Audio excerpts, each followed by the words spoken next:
Alright, recording has been started.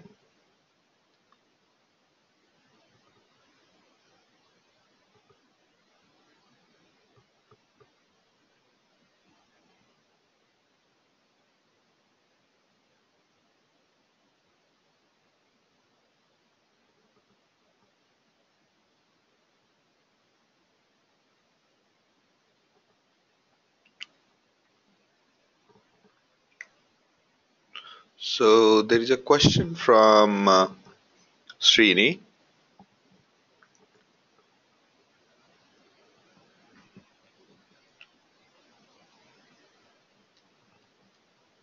Alright, so the question is, in which path do I need to copy my jar in a folder? Okay, so answer is any folder, wherever you want to put that. Just that you need to be either in the same. Your current directory has to be that any folder. Okay, you have to go into that folder and then say Hadoop jar and then my jar dot jar. Okay, and then rest of the arguments, which your here goes your entry point, your driver, basically driver class. Okay, just give me a second, let me turn off my phone. All right, so this is what you can do is all right, so any other questions before we move forward? Was I able to answer, Srini? Like the way I was copying my jar file into the I was copying the file into my asgiri folder. All right,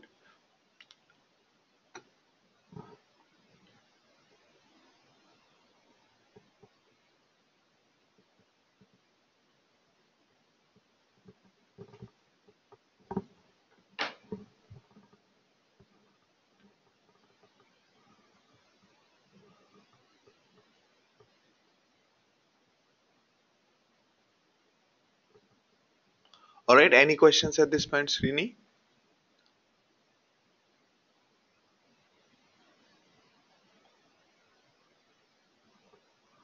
Sashid's question is, I have JDK 8, is that okay? So let me just check if that is okay.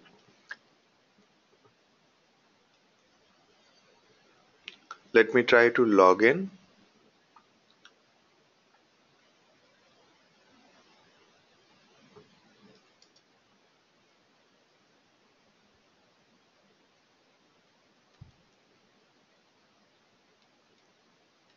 I'm logging via SSH, not the console, because for me, if there are multiple browser windows, it generally consumes too much of memory.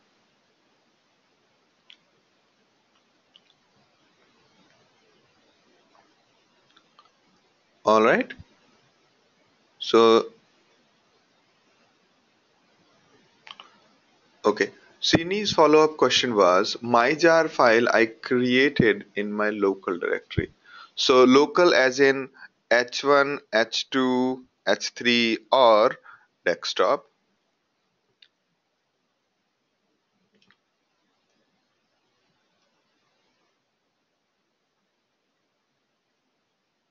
or laptop, whatever.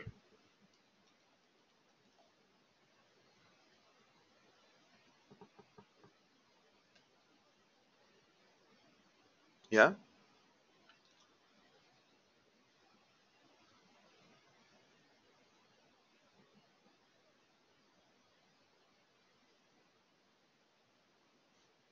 All right. I think I will give you a rundown again how to make it work.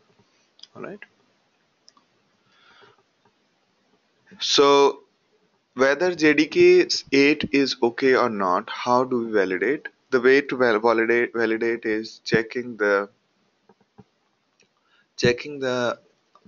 Java home. Okay. So user lib. It looks like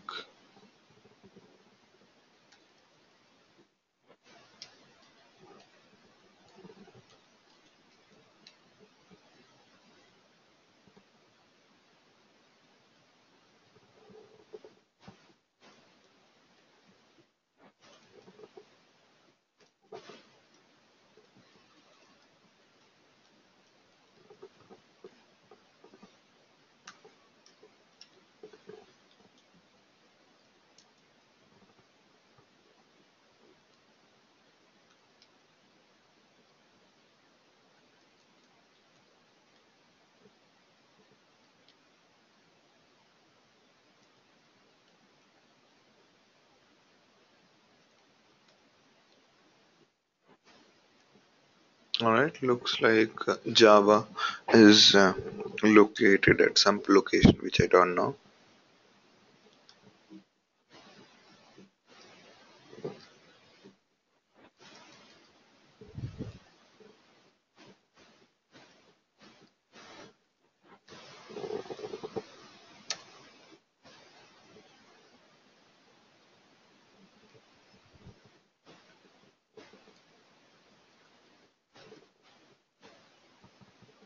I need to find out where is the which Hadoop. So it shows that Hadoop is here.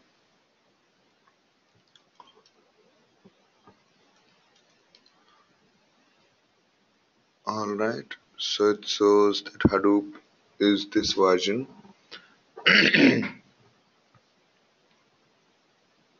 Okay,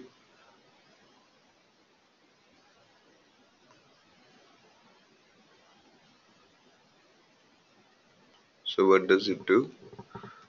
So this particular command will help us.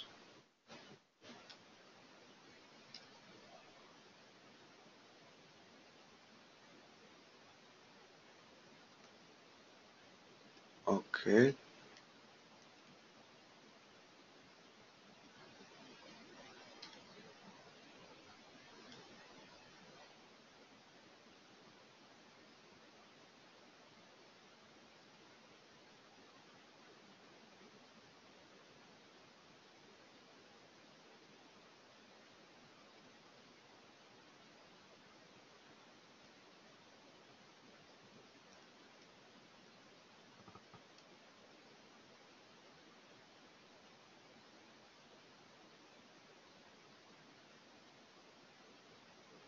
alright, looks like Java is not defined properly.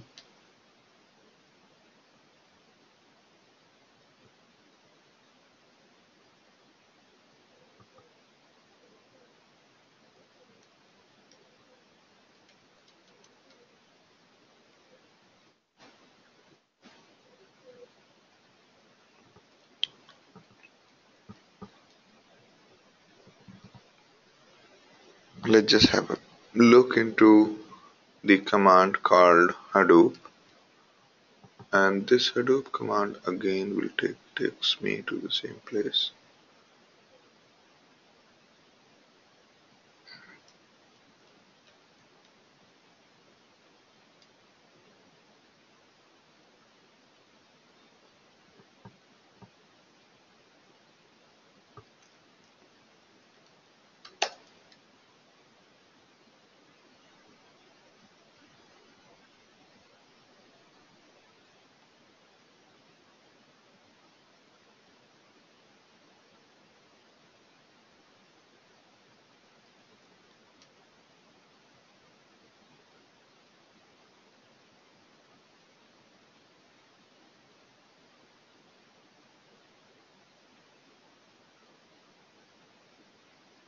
Alright, so looks like, so this is the Hadoop command, which basically generally shows that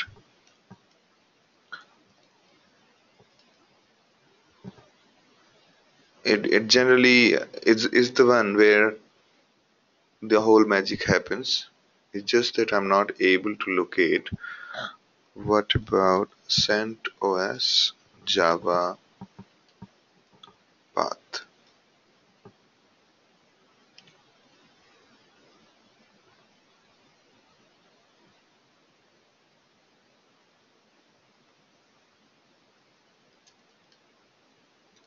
Oh, it doesn't have that. User, yeah. Okay, so you can see that the JDK is installed here, and alright, so and JDK is 1.8, which means if you write the code in Java 8, it should run here.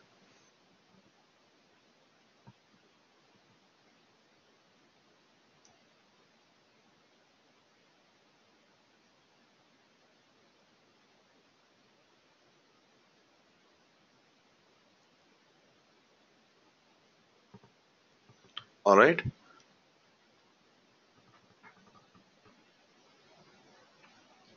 Shashi, that answers your question. So basically, the idea was to find out which JDK was installed on the server, and then the minimum one you should do. Ideally, you should go for a lower version, as I told you yesterday, that while configuring your project, you should generally go for a lower version, and that you can go when you're here, you can go to libraries. Here, you can edit it and change the JRE to something else. You will see the list of all the installed JRE here. Okay. So you should generally compile your code against a lower version than what is there on the server.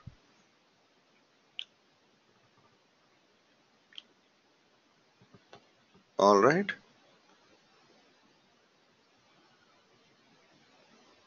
So here is a follow-up question from Srini. So Srini's question is, so Srini has created while running the Eclipse. Srini exported the jar to myjar.jar in the laptop's download. Now, where does he need to copy?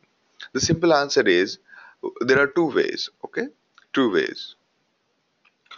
We need to take it to H1, H2, or H3, not the HDFS. Okay, not the HDFS. So if we have to copy this your jar to either H1 or H2 or H3 local file system, not HDFS. Okay, there are two ways. One is you install you install the WinSCP on your laptop. I'm assuming, okay, if it is Windows. Otherwise, you can use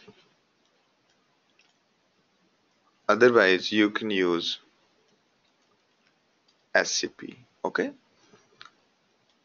So using WinSCP, you can upload the jar files to either H1, H2, or H3.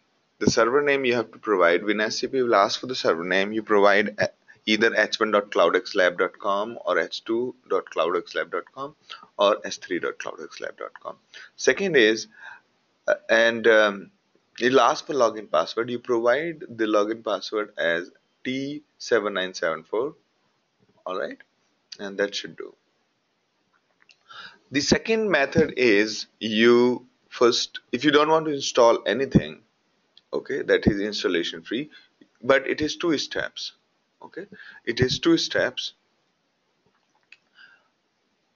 Okay, the first step is copy the file to HDFS. Okay, you copy the file to HDFS via Hue. Second is copy the file, log into log into either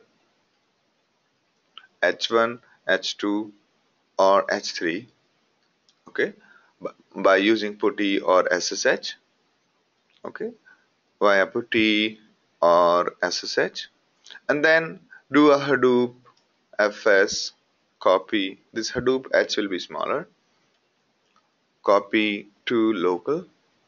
So this way you can copy the file from HDFS, okay, to local. So these are the uh, two ways to copy the file from your laptop to H1, H2, or H3 local. Okay, does that answer your question, Srini? Try these steps.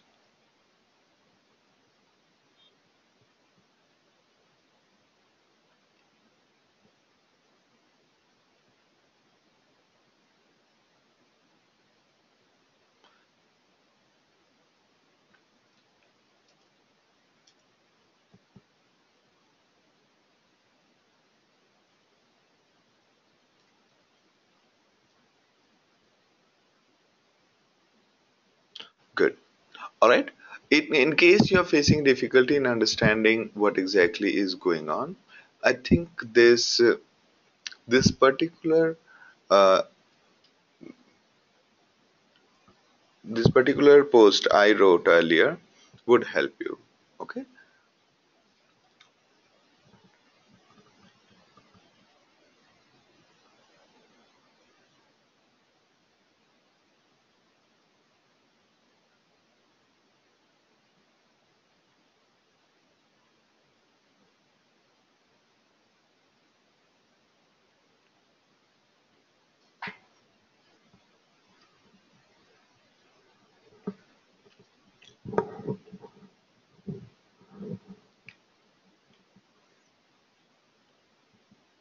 Okay. So there is a question from Anand. The question is, I have run the example successfully, but how to configure map reduces in Java? Current example has only one reduces. Good. So there is another project, Anand, if you are more interested. So you see, there are one sample project and there is one advanced example. In there, we can we, in there in the driver you will see that the way you can set the number of reduces is by job dot set number of reduces. Okay, so I explained two things. One is by using set number of reduce tasks, you can set multiple reducers. Okay, second is there is another project which will give you all the advanced operation. All right, Anand.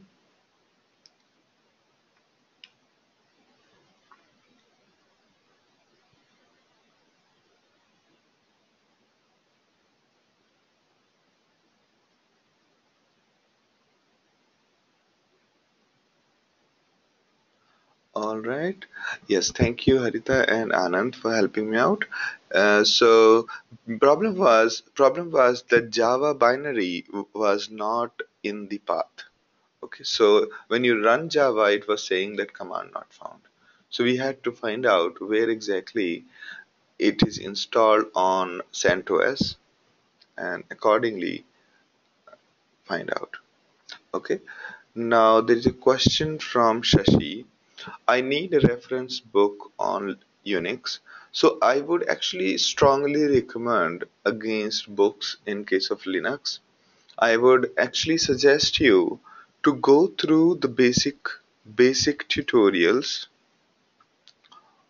on Linux commands. Okay? And once you get the grip of it, you will get to know what is. So basic tutorial will teach you how is the file system organized, as in generally what is where. Second is how to navigate through file system, and then the basic Linux command will actually teach you. The other thing is how does the program execution happens. Okay. So when you say ls, what happens beneath? Okay.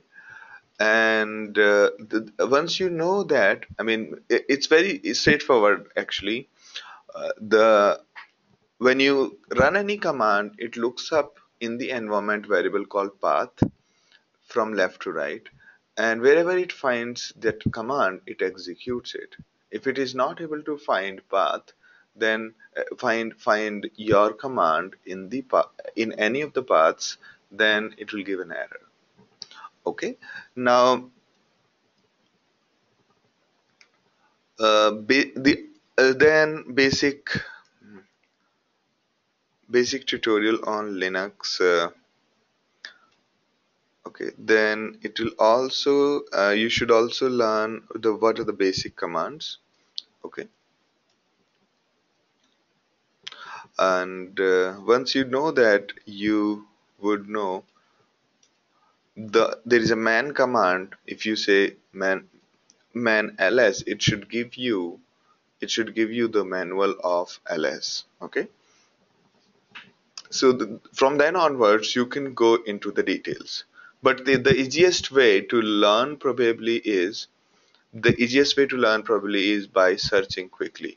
Wherever you are stuck, you just search for it. Most likely, you will get a result on Stack Overflow, uh, and then you can read there. All right, that is going to be quick. All right, that I found more uh, that I found easier than going through the full book, because if you go through the full book, it is going to be time consuming for you. But you can just quickly go through the file system.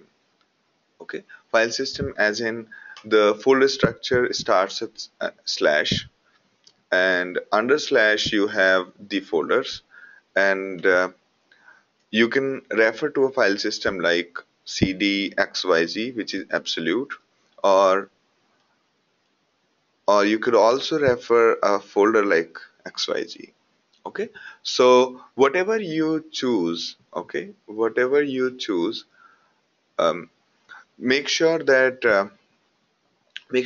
you practice a lot. The only best book I have found on Unix is Kernighan and Pike. Okay, it's Kernighan and Pike. So you can use Kernighan and Pike and have use it on the. I mean, how should I say? Okay, have if you are really inclined to learn the Unix the right way, probably this is good book. Just that it is little old, so some of the command may not work, but it gives you the overall understanding really well. So if you are inclined to learn Unix, let me know. I will create your separate account. Okay, I'll create your separate account instead of because you will have this fear that you might damage something on the cloud lab, right? Therefore, I'll create a separate account so that no matter what mistakes you do, nothing will go wrong. Okay, so you will at most delete all your files, but okay, so I'll just create your separate account. Just let me know, drop me an email saying give me the separate account. All right, Shashi, probably the best way to learn is trying out fearlessly, trying out things fearlessly, and that is how it could go. All right, that was Sashi. Okay, yeah, yeah, just drop me an email because I will forget otherwise. Okay, drop me an email at reaches. Okay, if any of you if you also are inclined to practice Unix and you are not very confident, and you are afraid that you might spoil the data of other people in the common account, then just drop me an email. We will create your separate account and let you know. Sounds good?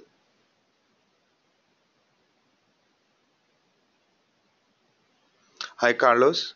So we were talking a little bit about Unix, how to learn Unix, Carlos.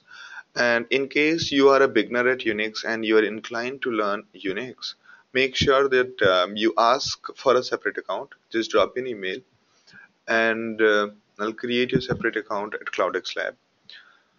Okay, so most important part we need to understand is first, most of the server-side technologies is still on Linux.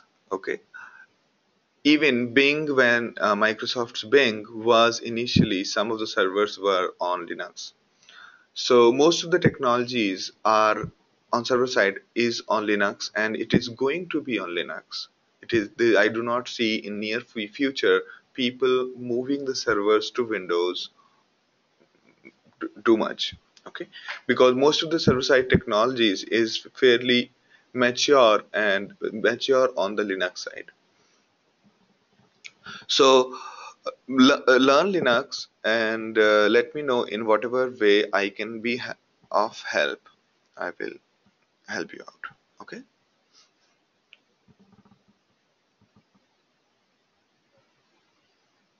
Yes,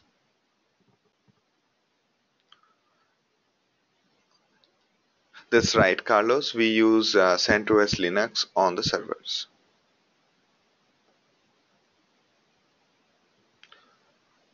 All right. Do you have a manual to create virtual machine like the examples as in the one which we are using right now, H1, H2, H3?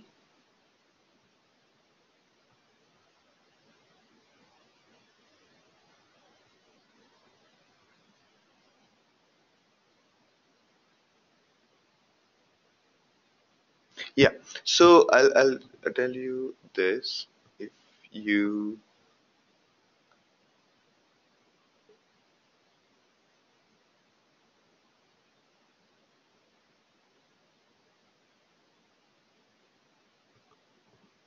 All right. So the one which we follow for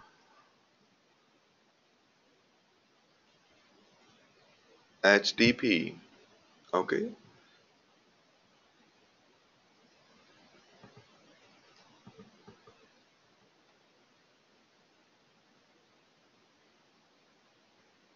Yeah. So the one that we followed for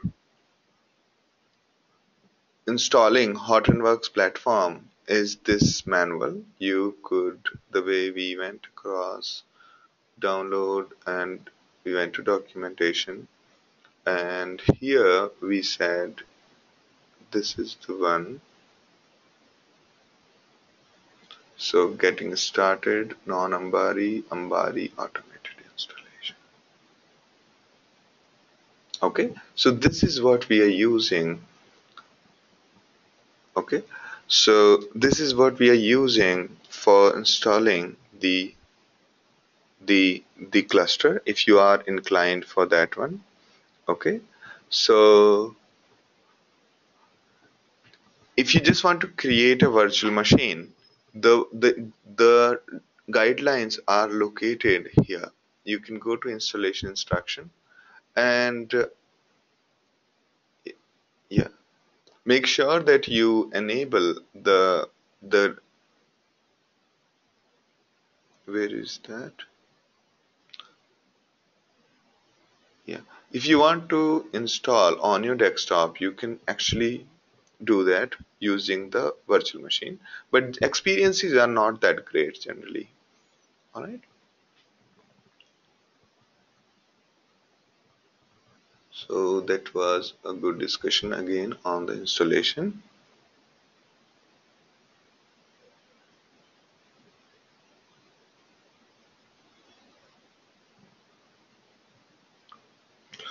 All right, so Carlos, was I able to answer your question?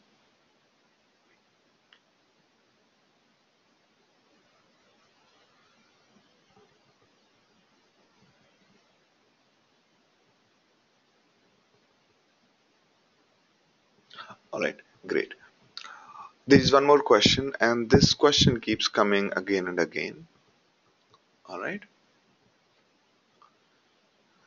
So the question is, what language is preferred in a real project for writing Hadoop mapper reducer, and what carries more weight, Java or Python or some other etc. Okay, so mm, in reality, there is no, I mean, there is no such thing called carrying more weight. Okay, but if you are really interested in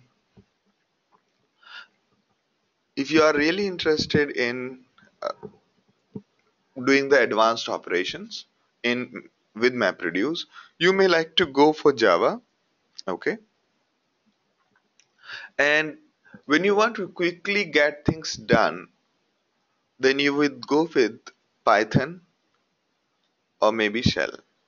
Okay, so Python is a way to quickly get your things done, while if you want to get into details, then you would like to go with Java. So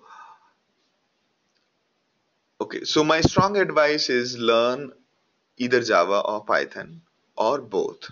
Okay, actually, I generally recommend that learn both. It's not a big deal. Okay, at the end of day, uh, learning language is actually quite straightforward because it's the same loop, variables, and um, same everything is same. Just the syntax is minor difference. There is minor differences in syntax, which you can anyway handle easily. So if you learn one language, learning another language is very straightforward, and there is nothing wrong in learning multiple languages. Okay. So once you learn both the languages, you will be um, able to adequately decide when to move which one.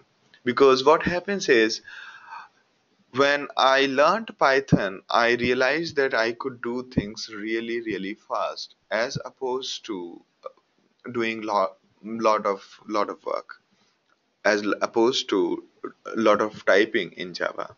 But there are few things which you should note that Java execution is generally faster.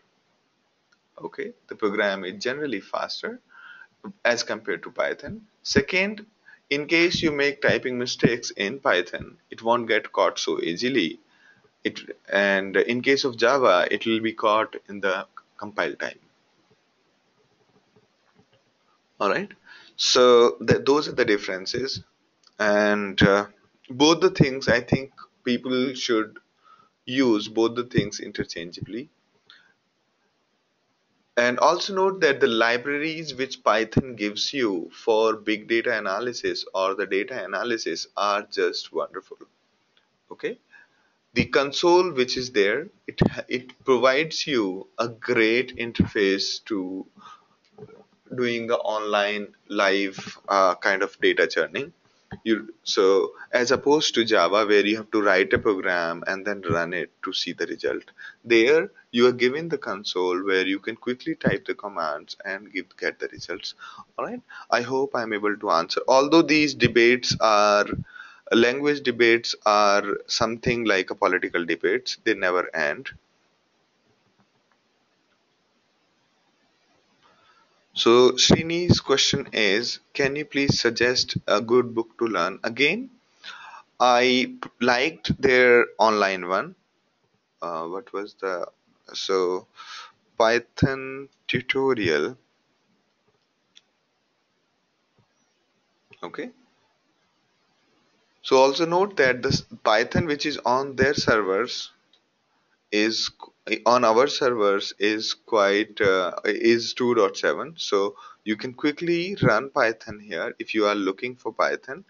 You can see that you can start working on things, and right, if you have to define a function, and you can very easily do, you can see that. So I've just defined a function called fx which basically returns the square, and if you say I'm calling that. Okay, so this is probably the this is the reason why you would generally like to go with Python, because things are so fast. Okay, you can see that I am using this as a calculator here. Okay, this is Python console, and Basically, just like shell, you can take all these commands and put it in a file that becomes your Python program. Here I defined a function and then use this function here. Okay, so the easiest way to do it is use this tutorial and log in into any of the servers and try running the console and test it.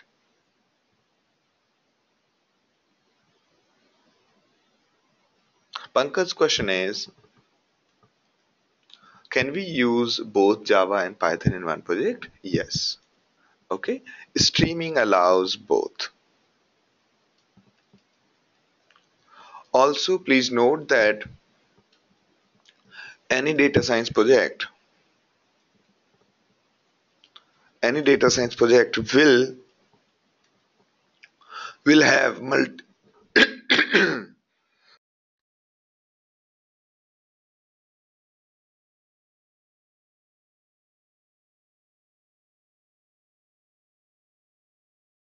All right, so also note that any data science project will have multiple languages.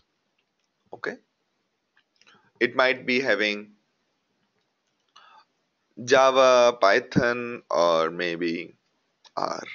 Okay, so therefore it's very common to have multiple languages in a single project.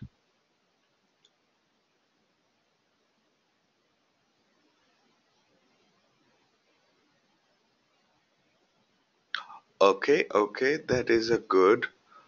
Yes, thank you, Anand, for this. I had actually forgotten that I have given a simple, very quick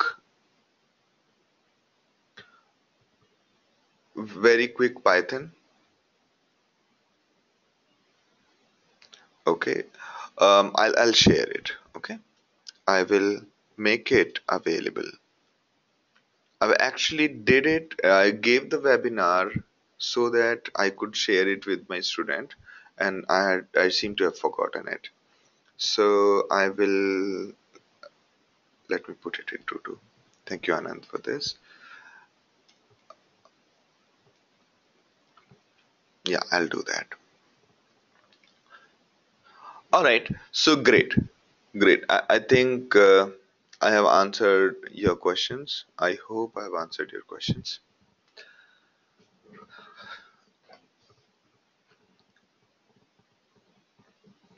All right. So going back to what we were discussing. So this is the program which we ran yesterday, right? Here is the program which we ran yesterday. Okay. In the same spirit, you could also configure the second project. Okay. You could configure the second project called SG test. All you need to do is download download this example of combiner and custom split and import it in the browser, in the Eclipse, sorry. After you unzip it and import it in Eclipse, you will be able to run it easily. Okay, you'll be able to run it easily. So again, this also have the same things, few examples, just that the chaining examples are there and character count is improved versions are there in of the character count. So there is one example on custom reader. We will discuss all of these as we go forward. Okay, so you can see that here there is a step driver, and what it does is it provides you the number of reduced tasks. There are advanced operations in this. All right. So again, how would we run this particular example? First, you export the jar, okay, and run it. And say, I mean, it's being exported at this location, and let it be done. Now, I'm using a command called scp. If you are on Windows, you can use WinSCP to transfer this file which I've just exported Okay, so I'm saying SCP, and I'm saying uh, okay, CD. This is my home folder. Okay, here this is my local drive. Okay, this is my local system. On Mac, it's just like Unix. So all of the things are in here. You can see that this is my downloads folder, and this is the file which we have just created. Now we will have to take it from my laptop. This is my laptop to the server. So we'll have to say scp and download this. And where am I? Where am I? I'm at H2. So what is the login for H2? This is the login. So h2.cloudxlab.com colon. Either I can leave it like this, or I can say that on H2 there is a folder called asgiri. Copy this file there. Okay. It is asking for password.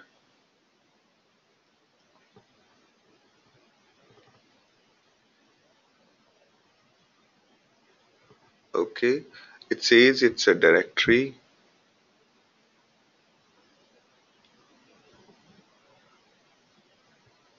Let me just put a name of the file.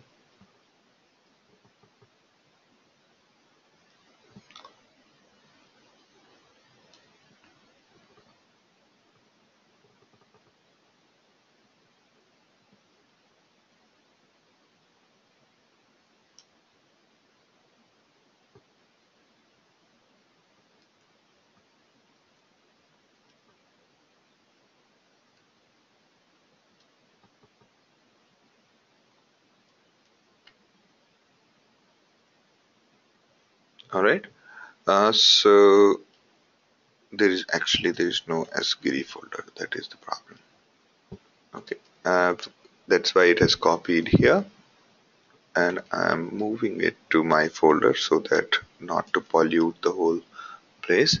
So this is what we have copied from my local laptop to this H2. And how did I copy? Using the SCP. So I can say Hadoop and run Hadoop jar. So it's saying that please provide the class, main class argument. So let me see what is the main class name. sg.stubdriver. Okay, it's called sg.stubdriver. Now it's asking for a input directory and output directory. So then we can say data mr input slash word count. Okay, input slash word count, and then I provide the input folder, and then I'm just providing the HDFS relative path. Okay, and let me just put today's date, 8th November. So it'll create a folder in my home directory in HDFS with that name. Okay, so did I make a mistake?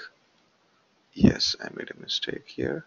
Yeah, it is data mr word count and input. Okay, so right now it's contacting the what do you call, the yarn resource manager. After that, it has basically created something called what do you call, container for our driver, and then it's running it there. Okay,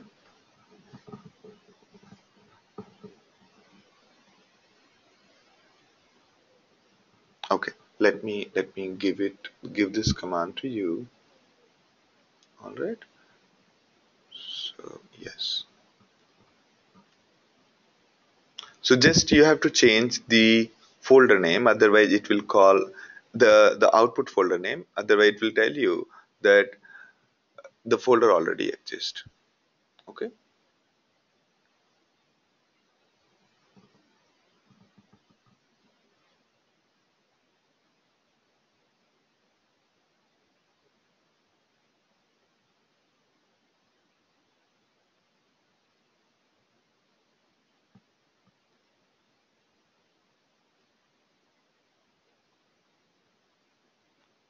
All right. So now it has created the output folder, and we can go and check whether it is really done or not.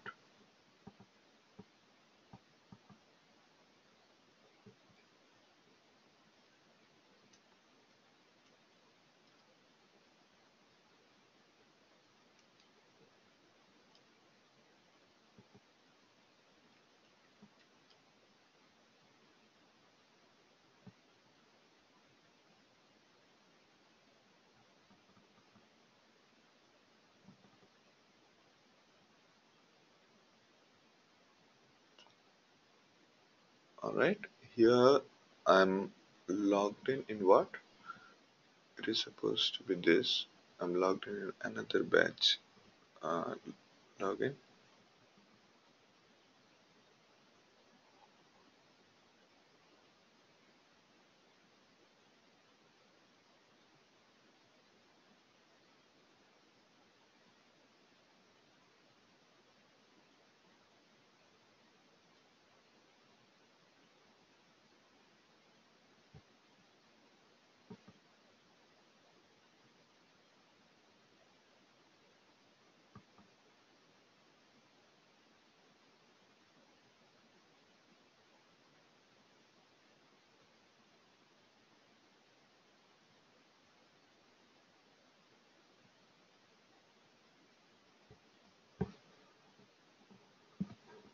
Okay. So here it has created an output folder called 8 November and put the files as two parts. You can see that because we specified two reducers. Therefore,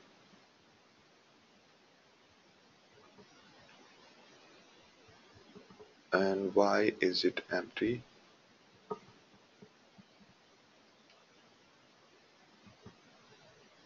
Still okay.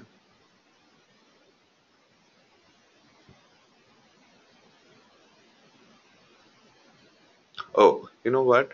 I made a mistake. Just to give a demo of combiner, I had put this and a partitioner. Okay. So the code was wrong. We will have to export it again. And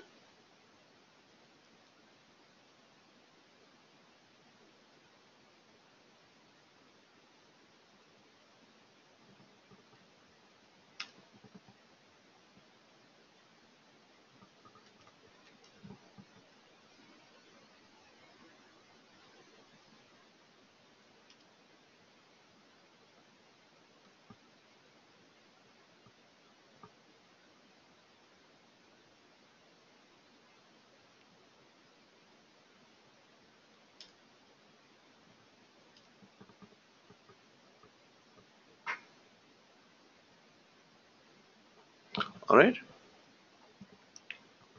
So I'm hoping that, yeah.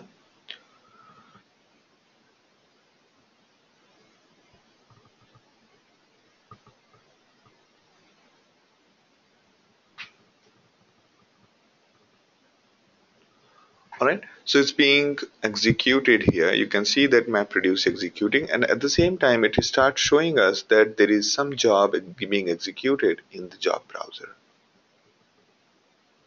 Okay. This is running. That one is successful. These many maps and reduces. Okay. And it has done the job. We can go into the file browser now and check what's going on. So here you can see 8 November. This is part 1 and this is part 2. So because we have two reducers, therefore it has created two files.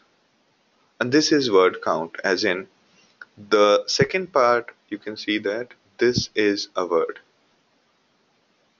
This is a word. You can see this is a word and this is okay. Alright, alright. So that's how you can run the mapper and reducer in Java. Also, most of the time when we are testing, as I explained yesterday, you can create the test case. I think I've covered the test cases yesterday.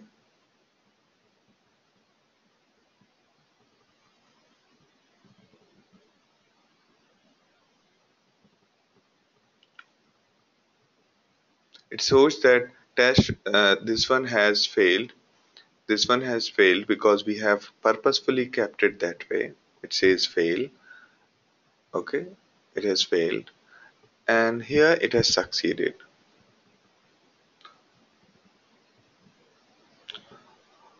Okay, so there is one more question from Anand.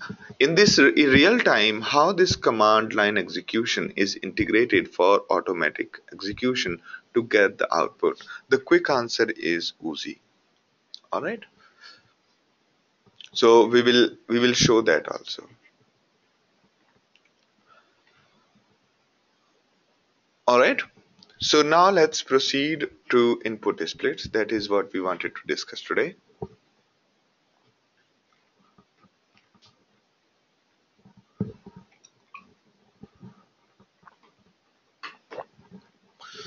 All right. So a little background.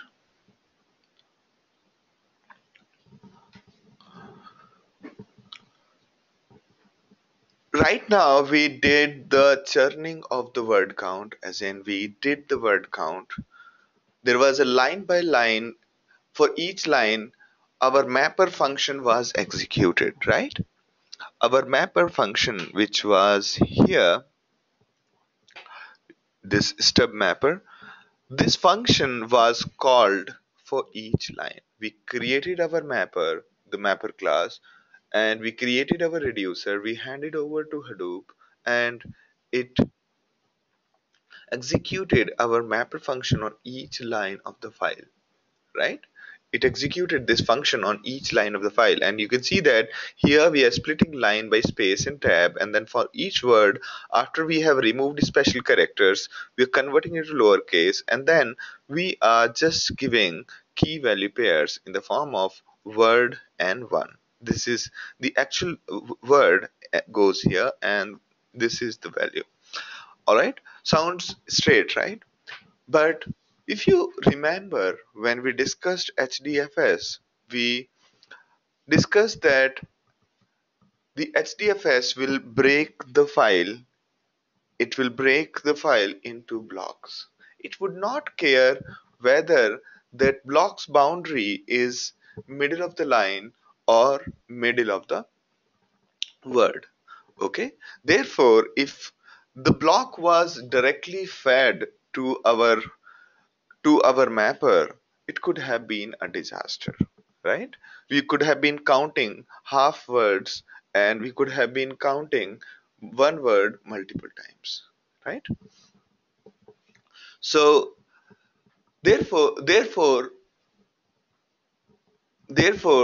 we need a way of translating the block into some sensible data. Block was a byte-wise splitting of the file. Okay, so each block, irrespective of whether it's a binary data, whether it's a CSV data, whether it's a movie file, or whether it's a plain text, is split by the same logic by HDFS, exactly at the same bit. It cuts the file into blocks.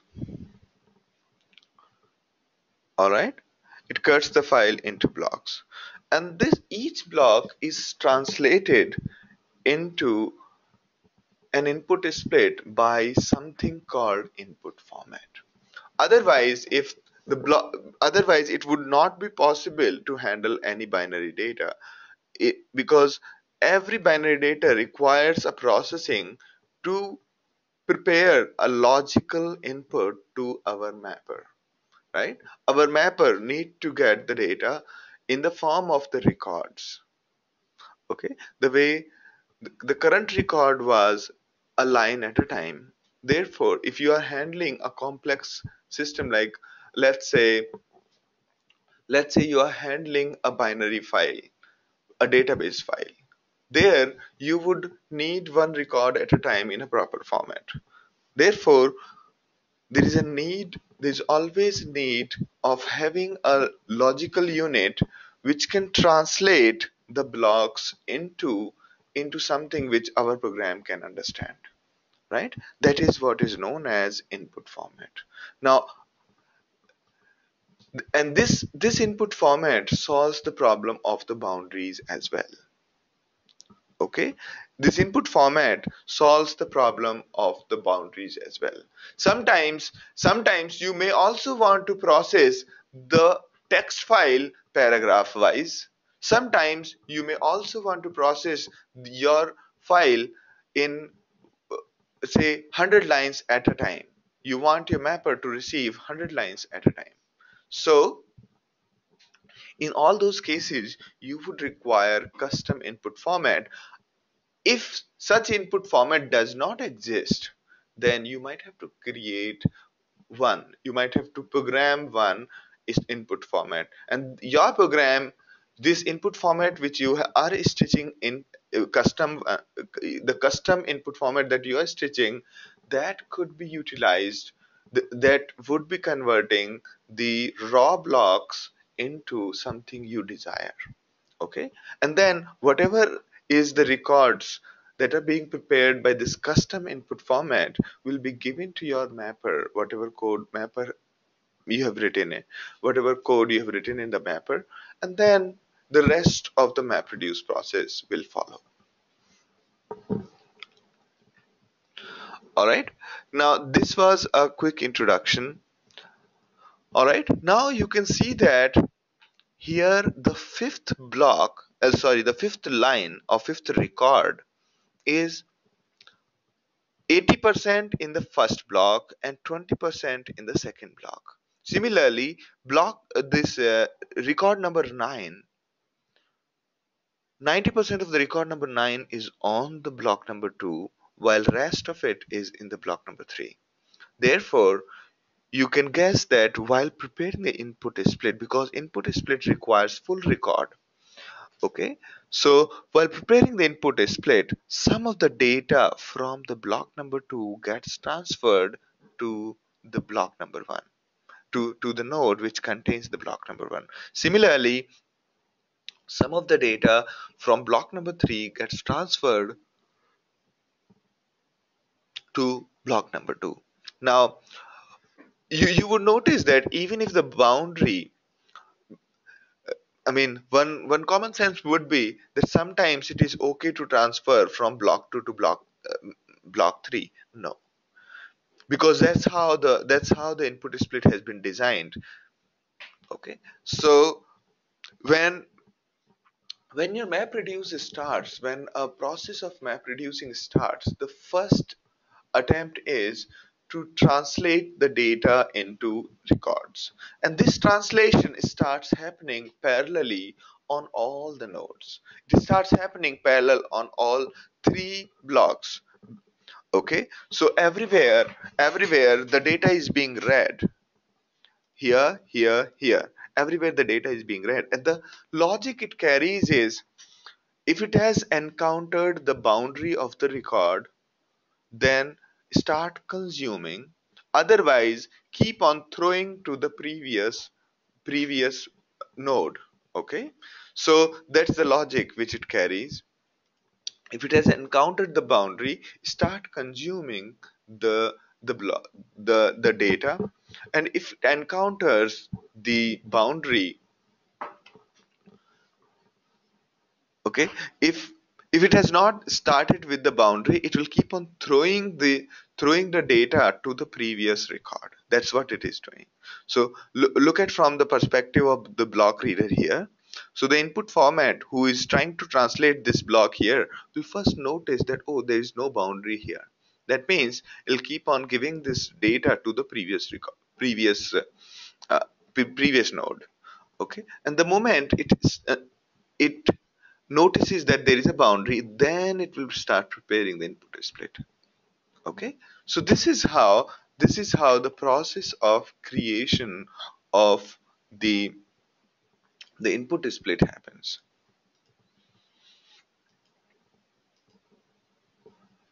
Okay, so input splits, the definition of input splits is, Hadoop divides input into pieces called input splits. Okay, since every program might have different needs, Therefore, we cannot keep the data as per the program's way. Okay, so if since every program might need the file to be interpreted in different ways, therefore therefore the input needs to be converted into splits. So Hadoop first divides an input or converts the blocks into input splits. Okay.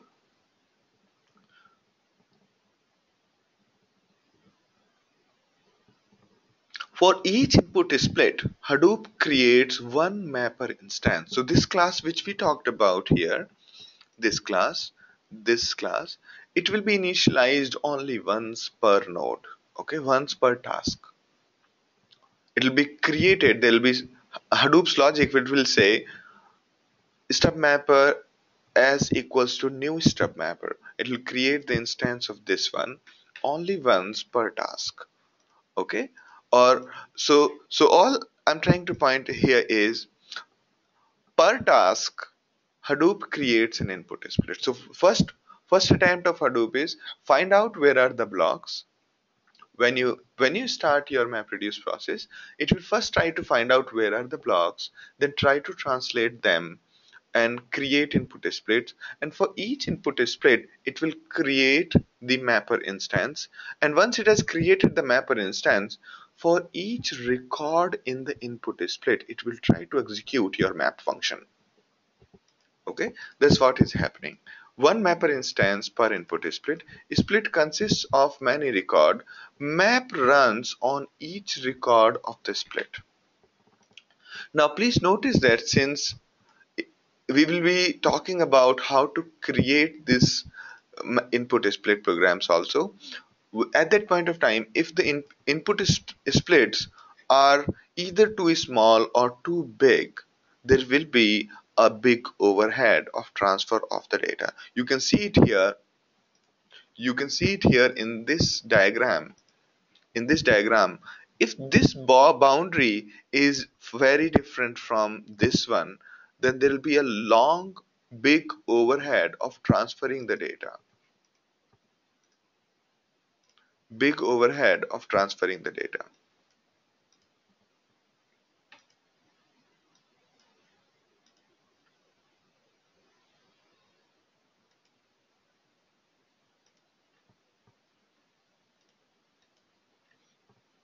All right.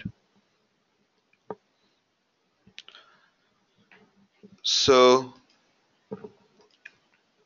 therefore, the great split size is the one where these two boundaries are very closer to each other. That could only happen if your split size is very similar to the blocks, so that there is a minimal overhead of transfer of the data. That was input split.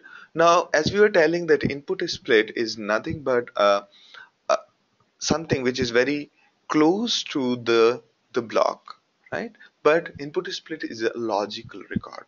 The way in case of a database you see the world as records, in the same way here also there is the minimal unit which will be given to your mapper is a record. Each input split is further divided into records. A mapper function is called on each record. A record is a logical entity. A record could be thought of as a database table row, or it could be thought of as you can think of line in the plain text one. And sometimes, if your data is in XML, you could also create one record as one node in your XML. Or if your input is JSON, then you can keep one record as one object. Okay. Input format is responsible for creating records just like the input split. Now there is a question.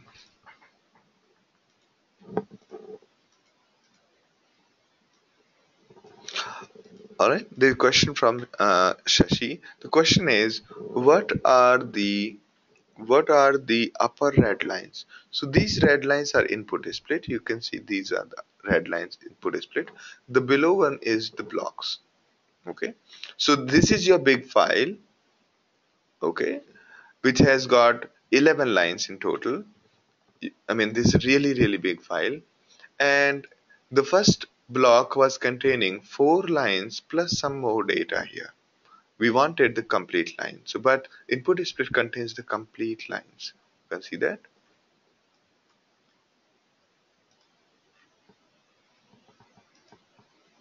Okay. Does that make sense, Sashi? Did I answer your question?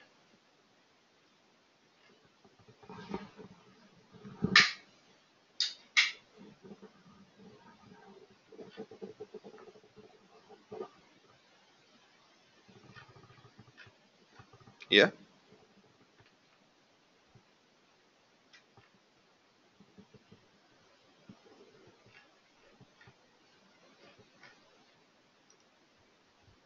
Yes, Srinivasan, you had a question.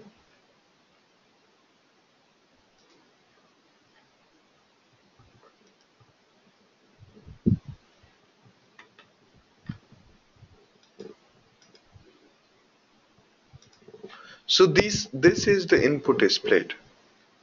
Okay. These are lines. One is a line, two is a line, three is a line, four is a line, and fifth is a line.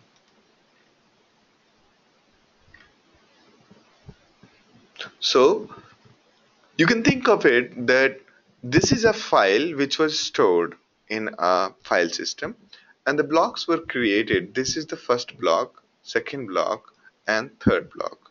Now, on the same file, while it was loaded as part of MapReduce, the same file we had to create input split because input split is bunch of records. A record in case of plain text file is a line. Okay, so we had to create bunch of lines on each node so that our mapper can be created on once on the task. Okay, and then for each line our map function will be called. Now you can see that since we cannot have in the input split, it does not make any sense to have the partial line. This is a fifth line, partial line, and therefore some data from other blocks need to be transferred here to complete this fifth line, and that's what is an input split. Input split is a logical data against which you can run your programs. That's what an input split is. Okay. Now, Srinivasan's question is, how do you specify the criteria to split the records? You can see that here we will discuss about it. There is something called fixed length input format. Okay. There is a way of saying that job dot set input format, and based on this, our input will be divided. Okay. So you could set that you could set the input format using job dot set input format. Okay, like this. So there are these classes which will do the translation of raw blocks into logical input splits for you, and those classes are called input splits. Srini, is that clear to you? And Srinivasan, Shashi?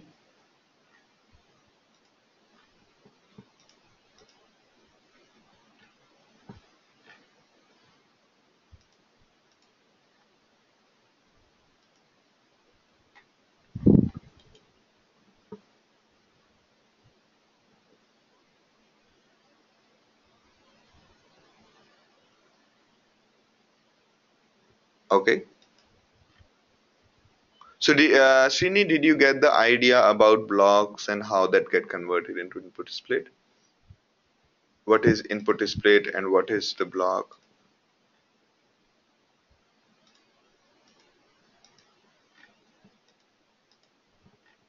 Okay,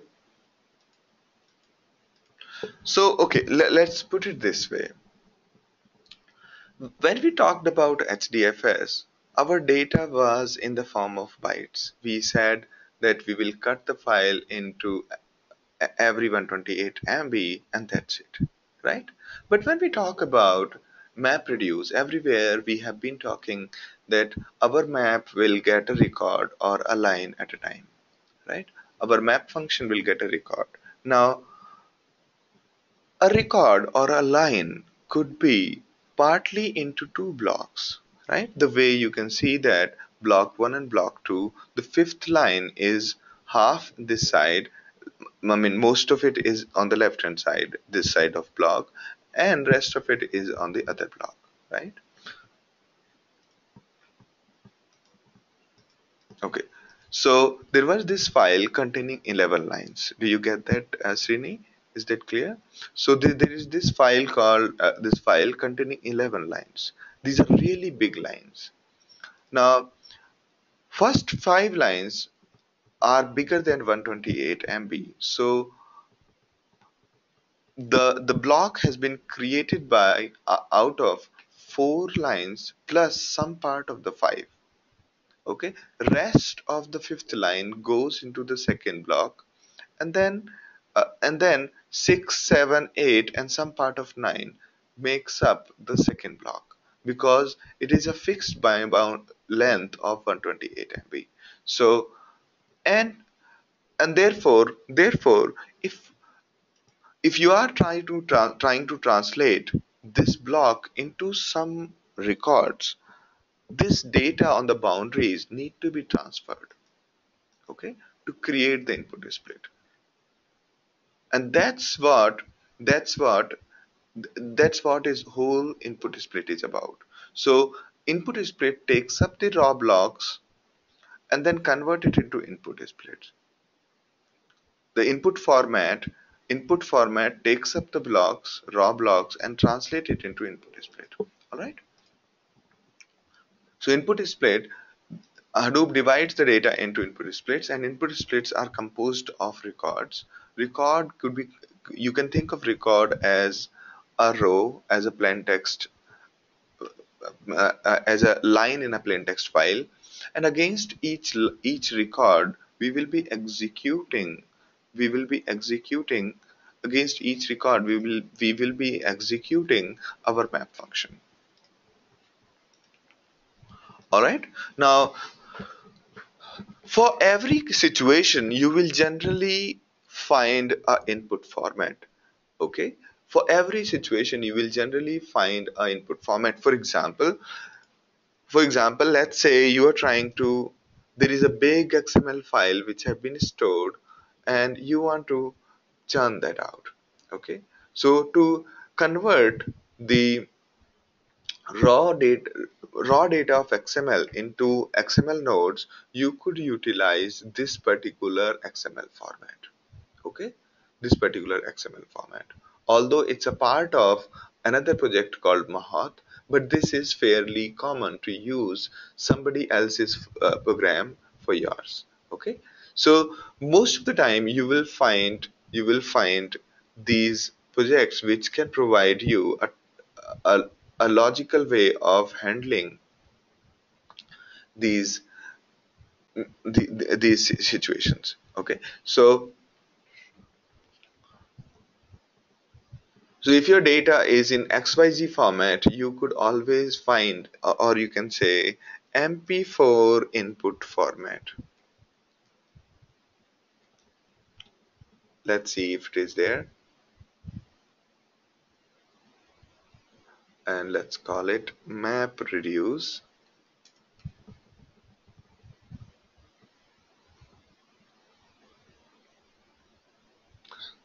There would be,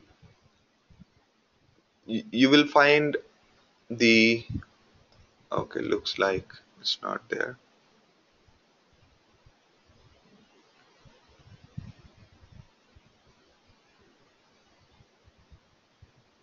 Alright, looks like there is no MP4 input format as of now.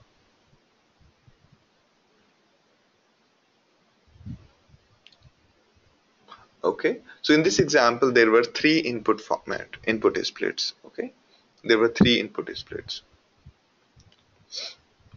Right. So most of the time, you will find the input formats available online, and these are the few input formats which you can use and are available as part of Hadoop itself. Okay. So the most common one is text input format. This is the default input format. If you don't specify any input format, this is the input format which is being used. Okay. So you can also explicitly define this as text input format. Okay. Use the map reduce one, not the map read one. MapRed 1 is for 1.0, Hadoop 1.0. Now you can see that we are setting the input format by explicitly saying that. Even if you don't do that, this would be happening internally. You can override this behavior by setting. Alright. So what it does is it basically, this is the default one, and by default what it does is it splits the input split by /n and creates the record. Okay, it splits the records by /n. It splits the records by /n because that's the definition of a line. Okay, if you want to change that delimiter from /n to something else, you can set this. Okay, let's say your file is colon separated, so you could say things like job dot set and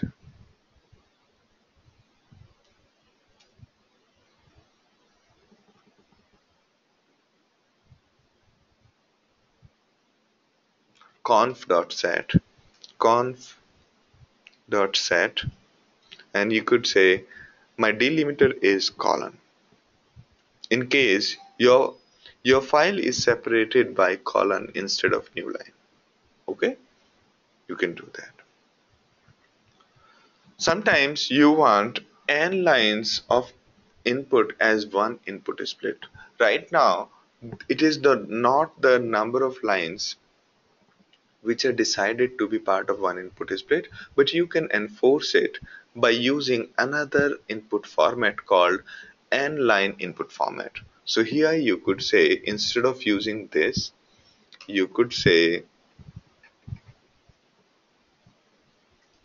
n lines input format. Okay, this is how you can say. So you could define n lines input format, and then if you want to, then you will have to define what does it mean by n. How many lines should be part of one simple input format? Okay, so you can say, let's say we mentioned this, so it means that lines per map or lines per input split would be 100. Okay, so this will make sure that 100, only 100 lines are being part of one input split. Okay, so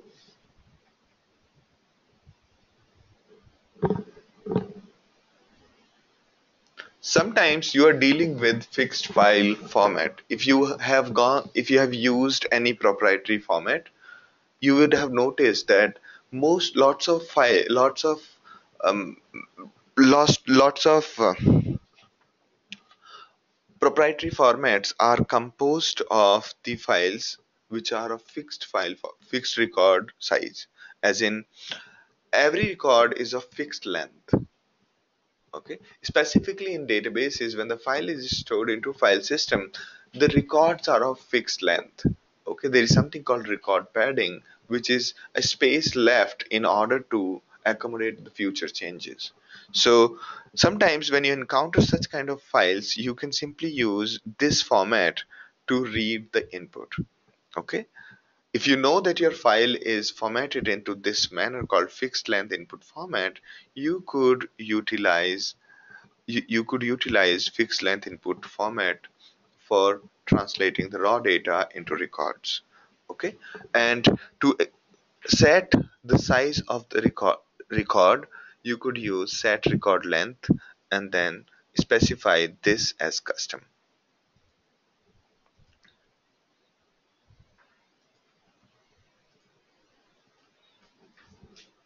Rohit's question is 100 is input split or input format.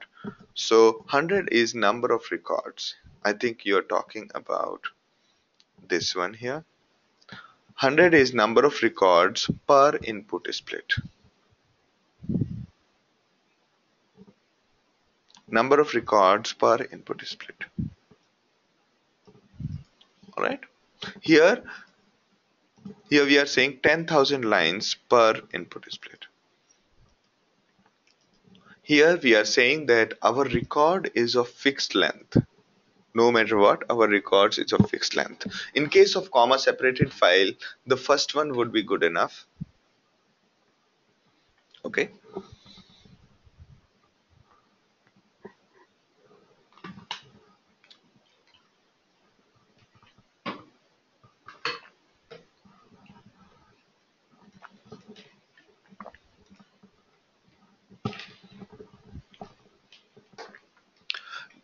Pankaj's question is number of records means number of lines. Is this correct? Yes. Number of records means number of lines in case of the first example of text input format. Okay. Text, if you're using text input format, that means each record is a line. Okay. Each record is one line. One record is one line. Now, so in our ideal case, we could be dealing with any kind of situation. Okay. If we are dealing with plain text file, the text input format is good. If we are dealing with CSV file, then also the text input format is good because our records are separated by new line. Okay. And next is the key value text input format. Sometimes you have the data in the key value format. For example, we have, for example, let's just create a small file. Yeah, we might be having name equals to Sandeep, and let's say age equals to 10, or say 36, and so on. So this is a kind of a key value pair format. And sometimes you might have things like name equals to Sandeep and age, a comma, age equals to something, and so on. Okay, and something like education equals to 0 or something. All right. So coming back to it, sometimes when you encounter such kind of files, you cannot directly handle it using any other format. Then you can use key value text input format. A key value text input format converts the raw data into records. By default, the logic to create records is based on /n/r, and then each record is broken into key value pairs by a separator byte. If there is no such byte exists, the key will be the entire line and the value will be empty. Alright? And you could also specify a separator by yourself.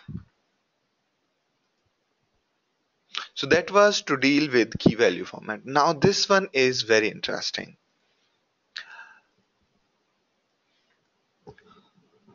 There's something called sequence file. Most of the binary files, whether it's a music or movies or a zip file, most of the binary files have a common characteristic. The common characteristic is all of them have a header. Header is the beginning of some sort of information about the content. Okay, so every file, every most of these binary formats are of the sequence file format. So some people studied the behavior and realized that they could come up with a standard sequence file. Okay, so sequence file is kind of a binary file containing binary key and binary values, not the plain text one, and has got the detailed header. Okay, you can have a look at what does it mean by a sequence file.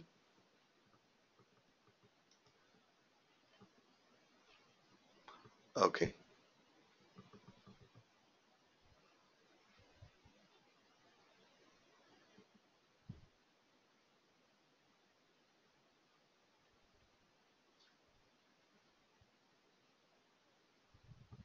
okay, so you can see that these are the header of the sequence file and rest.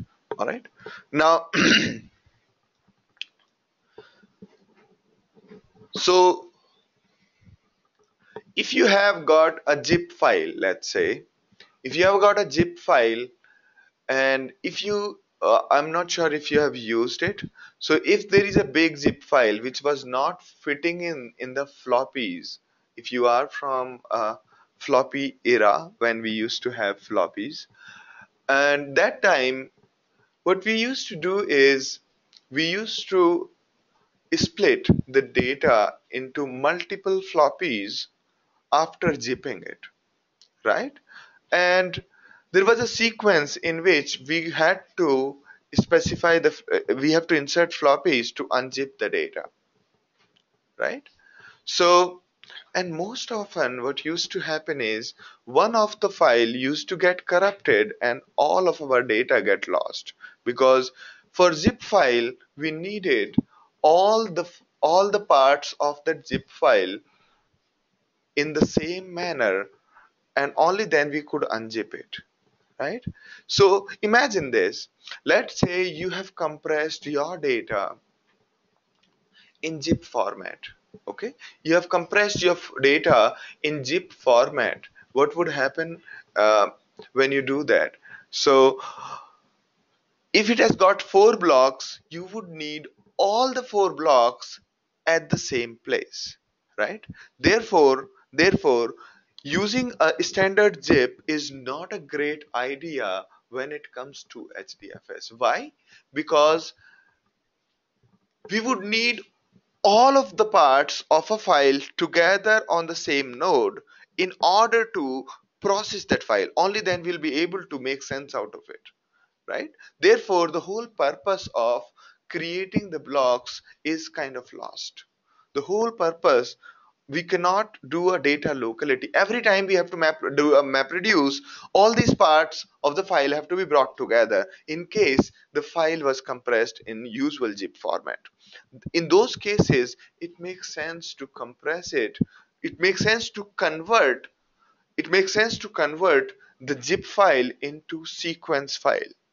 Sequence file makes sure that even if the data is compressed, we could always decompress it by using the other algorithm like LJADO. All right. So most of the binary formats are actually kept in a sequence file format, and you can use sequence file format to process binary data. All right. So that was sequence file.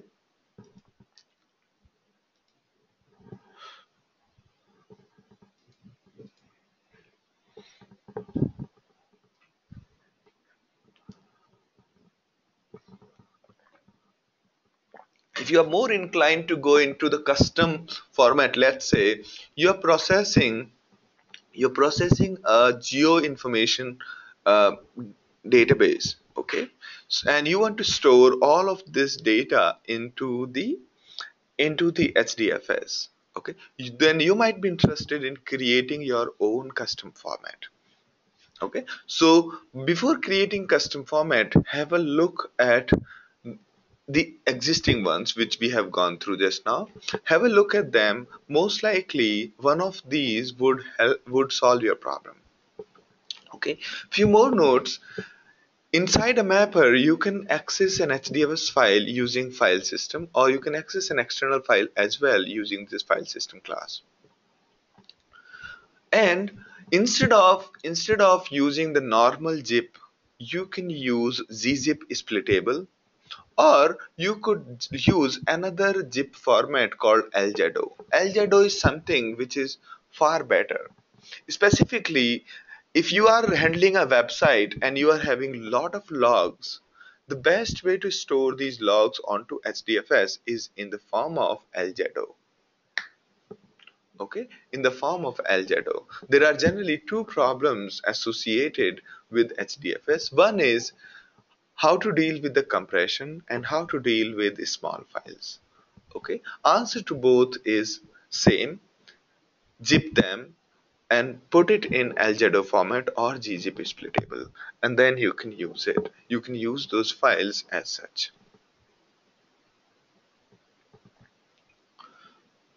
All right, so sometimes you have to create your own input format. In those cases, you can define your own class called input format class. That one, there you can override the default behavior. So let's so if you are extending an input format, you can basically either extend input format class, or you could extend any of the other ones which we have talked so far. For example, here the one which we have as an example here, you can see custom record reader. We have our custom input format called n lines input format. It's basically extending another input format called text input format. Okay, now it is up to our class whether we want to override get splits, or we want to override create record reader. Okay, let's go into the details after the break. Okay, so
Hi, I'm back. Should we start now?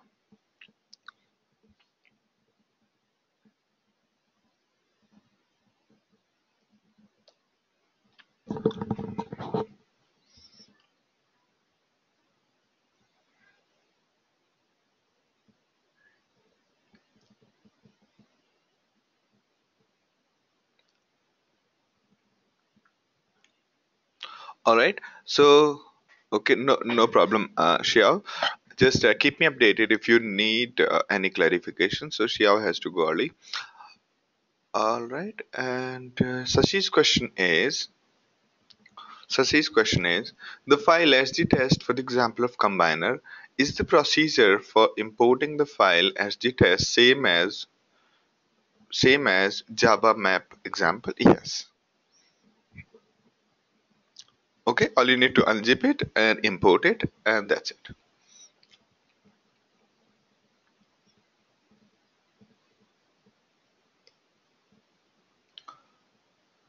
All right, so before the break, we talked about why do we need input split and what is the role of input format. And we were about to discuss the custom input splits. All right. So to customize, we could, if there is no standard available input format for our data type, for our file type, let's say we have some proprietary format in our organization and this file is really big and we cannot process it using a single node, meaning it is beyond 128 MB, then it makes sense to create your custom input format. To create a custom input format, you either have to extend input format abstract class or this class. You see, this is the declaration of input format abstract class. Now, or you could extend any of the subclasses, any of the other classes who have already extended input format. Okay, so generally a clever way is to extend an existing input format and override parts of it. Okay, so an input format extension is supposed to create two functions. So if you are creating your input format from the scratch, you will have to write two functions: get split and create record reader. So first step is to create input split. First step is to create input split. Okay, from the raw data we should be able to create input split, and then second step is to convert that individual input split into records. Okay, into records.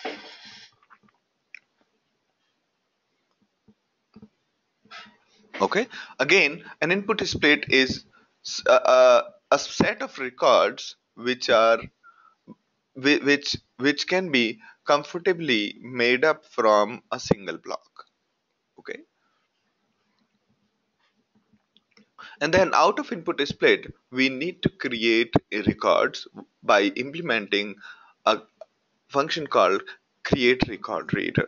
Create record reader is supposed to return a record reader, and record reader's duty is to provide records. Okay,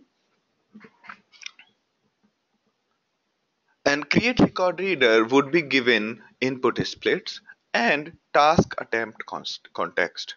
How many times? So the various information related to the task. Okay, so that is input format, and we have input split.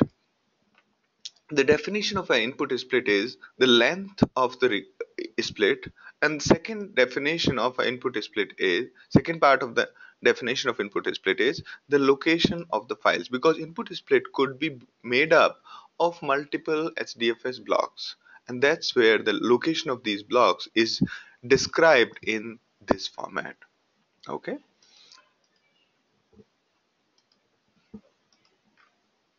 Alright, so this is the definition of input split. Those who are inclined to get into the details of how to create your own input split format, own input format, you could have a look at this particular class.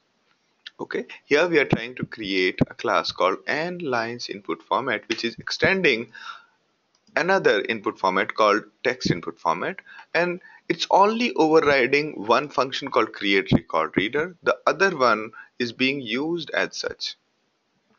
The other one, which is the get splits, is being used from the parent class, and only we are overriding this. Here we are returning n records line reader, and this is doing the real magic.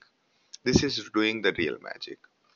And you can have a look at it, what happens in the initialize and what happens in case of we are seeking the next key value. Okay. All right, so this was about input format. All right, so again, a recap of what we have done since morning today. We have tried to execute another example today, another project. Second, we went into the details of what is the how how the translation from HDFS block into records happen, and how can you create custom records, custom input formats. All right, now back to our previous discussions. So underneath the map reduce, this is what is happening. If there is a single reducer, this is what is happening. HDFS block is converted into input split. Input split is given to the map function. For each record inside input split, our map function is being called, and our map function is converting that record into key value pairs. And those key value pairs are being sorted, are being ordered here, and once they have been ordered, they will be sent to a central place where the merging of all the key value pairs will occur. This merging happens by sorting and then bringing all the values for a key together, and then for all the values for a key we passed it through the reducer. For all the keys and its values are passed through the reduce function. Okay, if there are a million keys, then this reduce function will be called a million times. Okay, so this we have already discussed once. Here notice that these thick lines are network transfer, while dashed lines are the local transfer. Local transfer as in the transfer is happening from within the computer, it's not going outside the computer. Now if you have multiple reducers, what exactly happens? Okay, it creates two buckets. If there are two reducers, if there are two reduced tasks, then it will create two buckets on each node, and it will put some keys into first bucket and some key into second bucket. And how does this partition happens? How does it decide which key to put in one bucket and which keys to put in a second bucket? Meaning, how does it separate, how does it partition the keys such that some of the keys are going to first bucket and some of the keys are going to second bucket?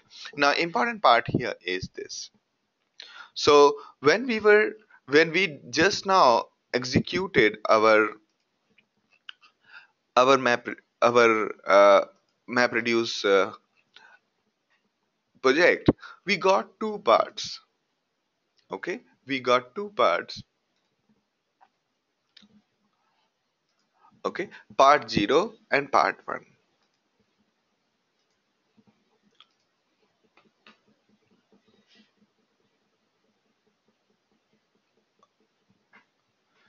Now you can see that in part 0 and part 1, the range is not exclusive.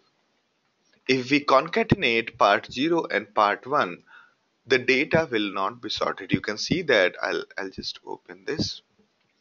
You can see this is from part 0. This is our part 0, and this is our part 1. You can see that the data is, if you concatenate these two, we will not get the ordered data.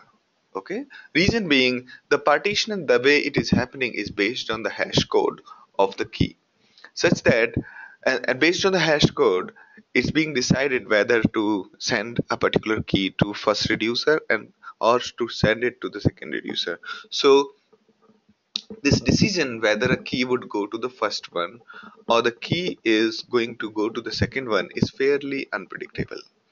Okay, that's why even though on individual nodes, this data, if you see, look at this data is actually sorted 00, 02, 06, 1 something. And if you see individually on both the reducers, we got the keys which are ordered. But this range is not exclusive, meaning if you concatenate these two, this data is not sorted. You can see that this is not sorted. If we have to ensure that this data gets sorted, we will have to implement our own custom partition. Okay, we will have to decide that how this separation of keys happen. How should this separation of keys should happen? Okay, and therefore we'll have to implement a function, a partitioner. We'll have to define a class called a class which will partition. Let's say instead of just randomly deciding on what goes where, we come up with our partition scheme. We say that all the values, which are all the keys which start with a character lesser than k, should go to the first reducer, and the and all the keys which are greater than or equal to k go to the second reducer. Okay, so to do that, what we have done is we have implemented something called a partitioner. And this partitioner implements a function called getPartition. So this getPartition is called every time here in this diagram. Every time at the output of the map, this partition is being called, this getPartition method. And this getPartition method, when given a key, it returns a number between number lesser than total number of reducers. Now we have two reducers, so it will return 0 or 1. If we had three reducers, our get partition method should return something between 0, 1 and 2. Okay, so, and this get partition method gets something called the value of the key as well, along with the total number of reducers we have. Okay, only then it will decide how many what is to return. Otherwise we'll have to keep hard coding just like this. So we could use number of reducers like that. All right, now you can see that we have explicitly said that if key is this, send it to the 0th reducer, otherwise send it to the first reducer. 0th reducer as in 0 and 1. Okay, now let's try to do this. So this step partitioner, if we go to the driver and here mention that we are using this one, this particular partitioner. So but we have to compile it, and then we'll have to compile it and then copy to the server. So while we export, it automatically has compiled. Now we are copying it to the server. Okay, let's copy paste the password.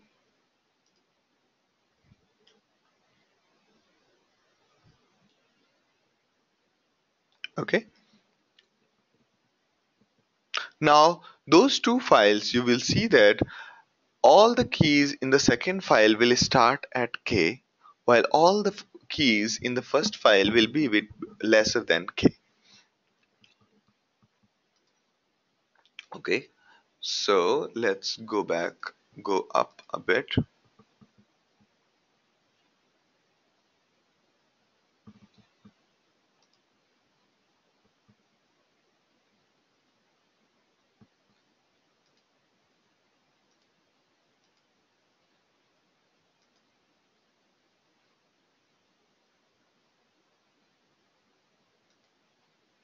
It has finished the process. Now you can see this.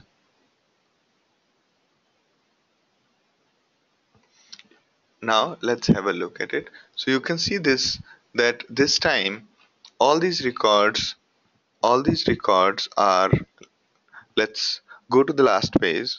You can see that up to J all the things are here. Okay, there is nothing beyond this. Now if we have to, let's check the second part also. Now you can see that second part starts with K.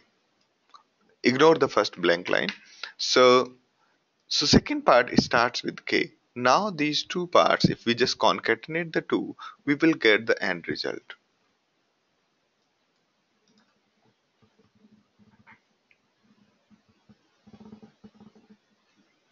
Okay, very good question, Anand. Anand's question is that in our example there were a lot of numbers. Still, that logic of comparing with alphabet K makes sense. Yes. Okay, because it is based on the ASCII value. Okay, which is a number. And as per ASCII value, numbers are smaller than the alphabets.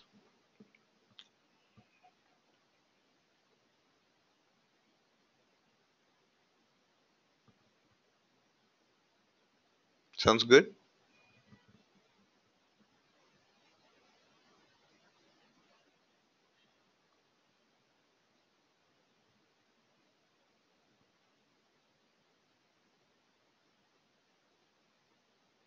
All right. So this is how you write a partitioner. If you know, if you have a custom scheme, or if you have custom plan to separate the keys while putting the data into reducer, then you can use this.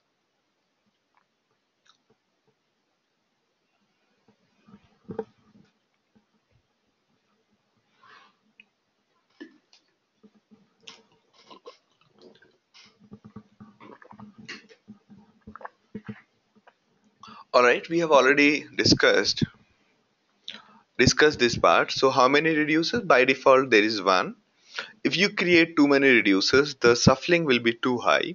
If you have too few reducers, then computation will take time, because reducers, only one reducers is busy all the time, then the computation will be slow. You have to tune it to the total number of slots available. All right. So that was our partition. Now the combiner.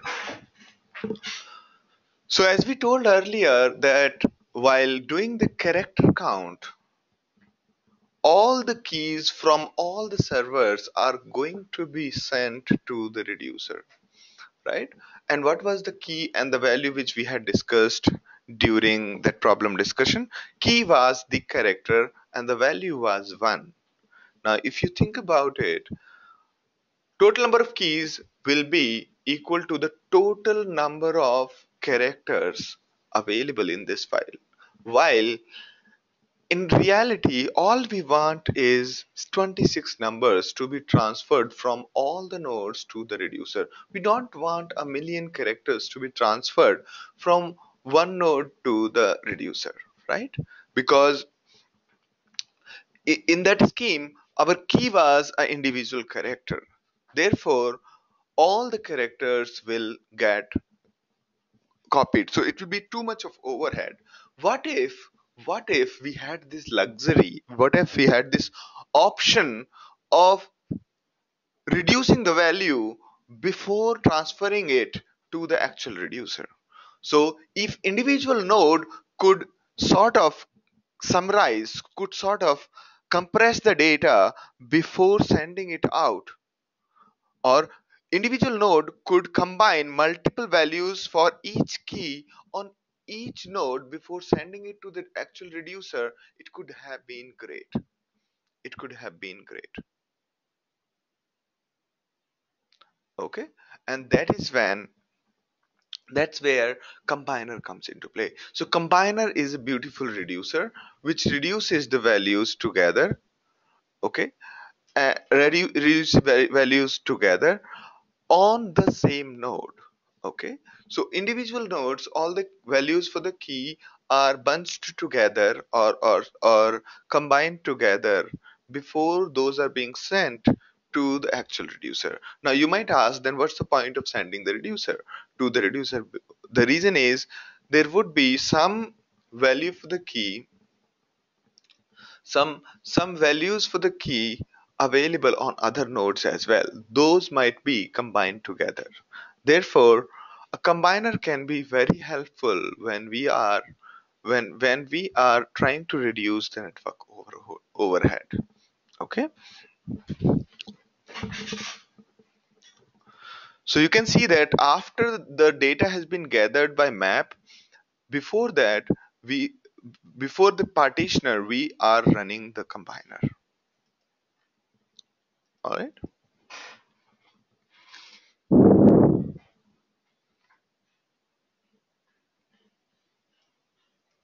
Right. So the way it happens is the signature of a combiner is same as the signature of the reducer. Okay, same as the reducer. Now let's have a look at our character count problem here. You can see that character count combiner. Okay, here this is our character count combiner. It's just basically extending the reducer. It takes it. Okay, it gets the key and then it does all the magic. Okay, and in the driver all we do is here all we do is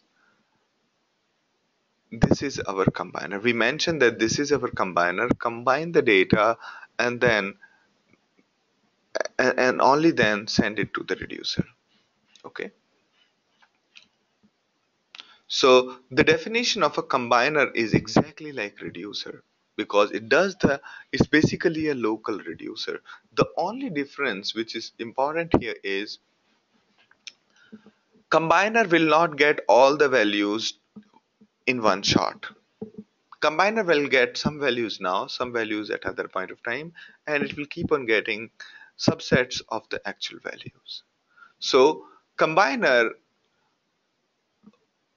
can only do things like combiner is only valid in the cases where so a valid combiner is the one which has this property. No matter how many times, in what order it is applied, if the result is same, then it's a valid combiner. For example, no matter how you apply the max function on these, either you compute the max of all the values, okay, like the max of all the values is 25, right?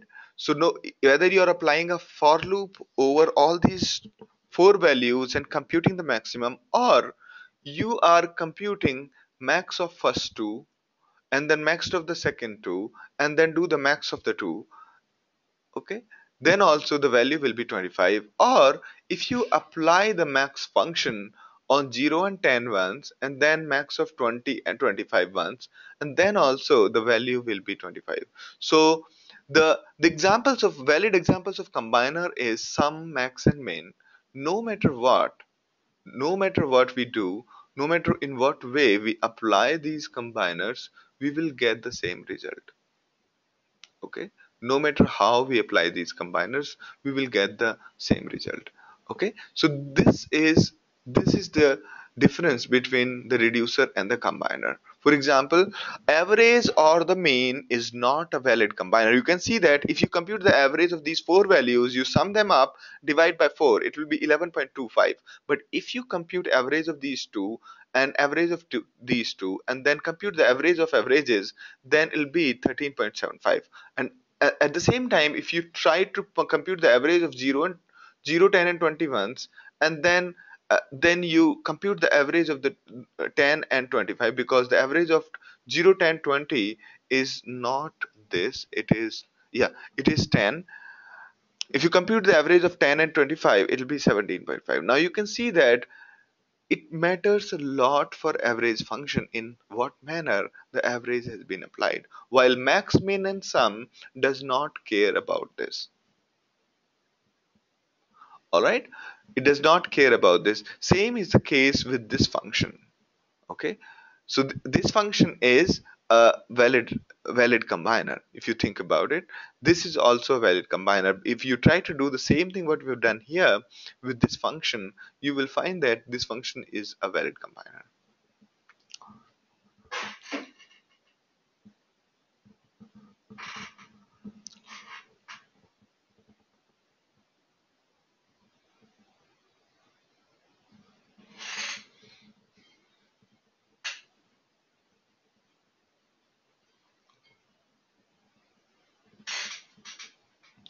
Now, Anand's question is, in the code, combiner is invoked after partitioner. Is that fine? So when we are doing it here, although this diagram shows you that combiner is being executed before partitioner, okay, here while defining the parameters, we have defined combiner after the partitioner. It doesn't matter. It doesn't matter whether we do it at the end or before the beginning. Howsoever we do it, we are basically creating this job object which will be executed later. There is no execution happening right now. Okay, probably this is what you meant.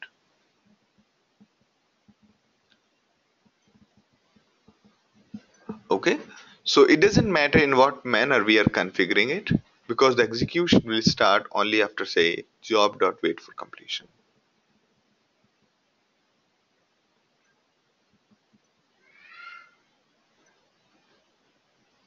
All right. So yeah, thank you, Harita. Harita and Anand were having the same question, exactly same question. All right. So was I able to answer, Harita?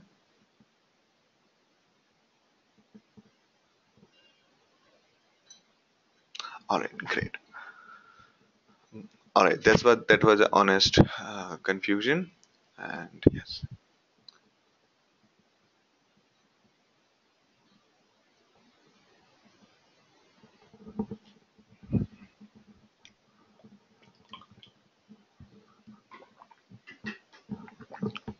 So combiners run on the same node after map has finished. It processes the output of map, helps in minimizing the data transfer, and does not replace the reducer. Why it doesn't replace the reducer? Because same key might be on another node, and we need to combine the two values together, and that's where reducer comes into play.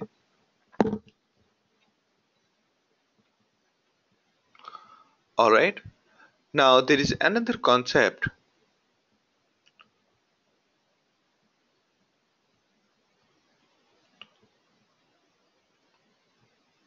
Okay, so Shashi, let me just cover this, and then we will try to see if we can fix the problems. All right.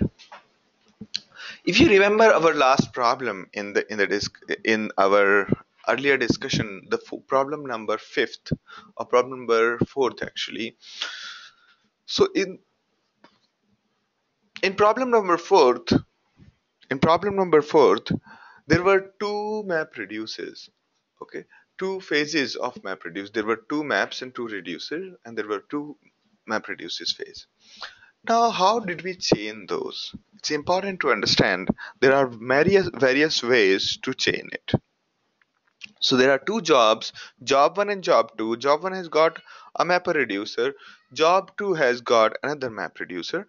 So when when we are doing something, when we are trying to do something before another job, or we want to order these jobs in certain manner, we can do it in various ways. One is by using the Java code. If you notice our Java code says here job dot wait for completion. Here the way we have created one job object, in the same way we could create multiple job object, and we could say things like if job dot wait for completion, meaning this will only move forward if job 1 has completed, and in case it is successful, it will return true, otherwise it will return false. If it is successful, then job 2 will get executed. So this is most straightforward way of c- chaining the job together. Method number 2 is by using the Unix command. By using the Unix command in the form like Hadoop jar driver 1 and input directory, output directory, and then Hadoop jar driver to output directory, input directory, and output directory. So this is the input directory which was created in the first shot, becomes the input directory for second, and then we are using this. The best way to do this is using Uzi. We'll go into the details of Uzi later. And the method number 4 is job2 dot add dependencies. We could create the job dependencies and then make one job dependent on another. You can look at this particular project which we have talked earlier. Where was this?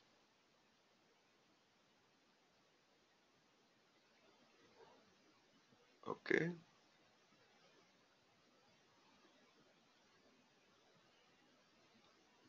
Yeah, here it is.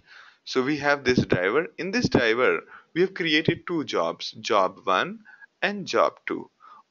And on top of each job, we have created a controlled job, C job 1 and C job 2. And in the controlled job, we have defined the dependency. Okay, you can see that we have defined a dependency. After that, we create a job controller and add job 1 and job 2, and then we run the thread. Okay, so we run the job control thread, and then we'll wait for job control all to finish and then test. Okay, so that was another way of chaining the jobs.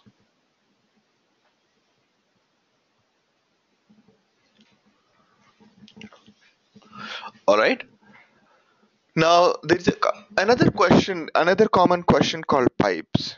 The pipes is, so if you run the command called Hadoop, right? If you run a command called Hadoop, you will see something called.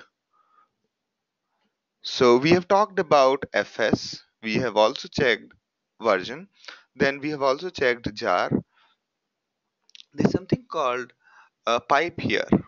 Oh, it's not there anymore.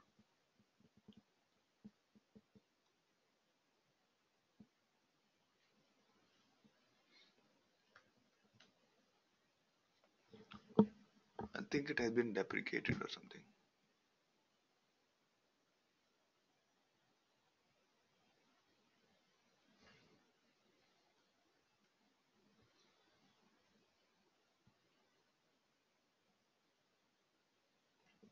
All right, looks like they've removed it. Never mind. So yeah. So there was something called pipes, Hadoop pipe.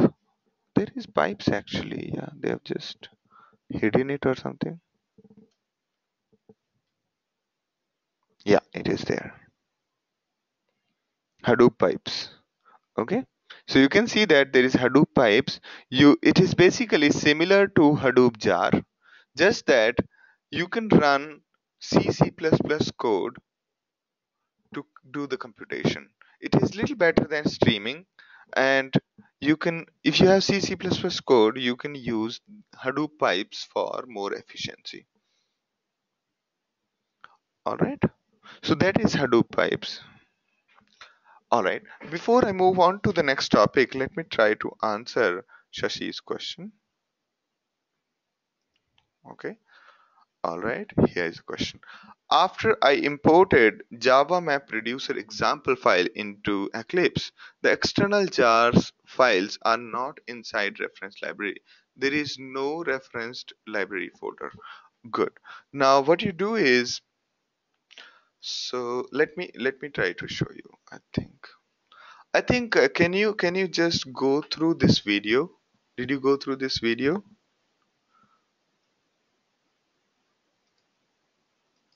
Did you go through this particular video called Create Project?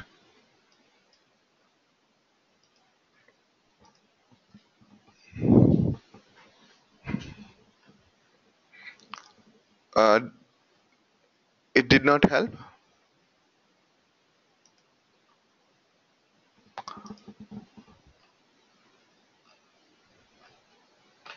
So let me just create another workspace.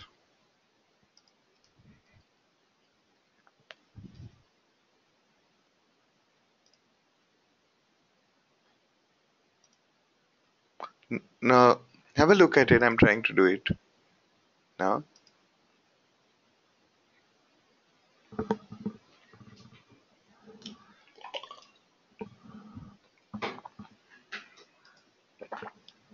So here I'm saying file import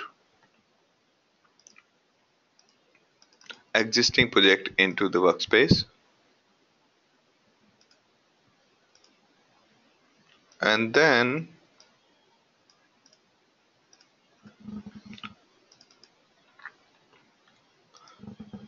okay, here there is a libs folder. Let's not touch that.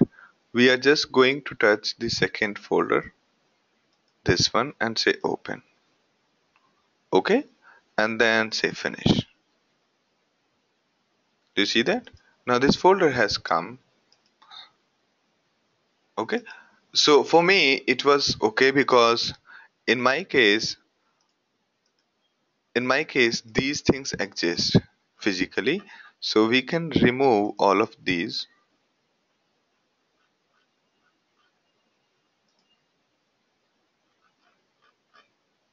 So we can remove all of these. We can say remove, and then we can say external jars. Then go to this libs folder. You see the libs folder, and select all of these libs and open. So we have added that into library. Now everything will run perfectly fine. Don't worry about the reference library here. You go to properties, okay, and then go to Java build path, and then you will see a libraries tab. All right.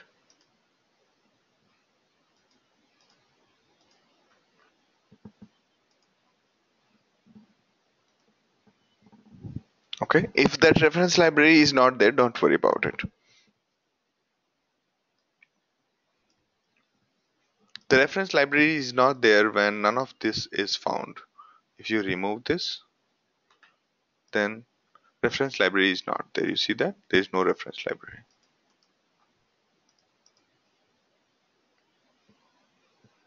All right. So go to the libs folder. You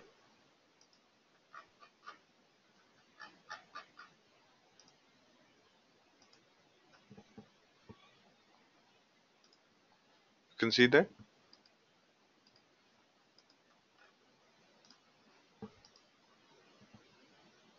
All right.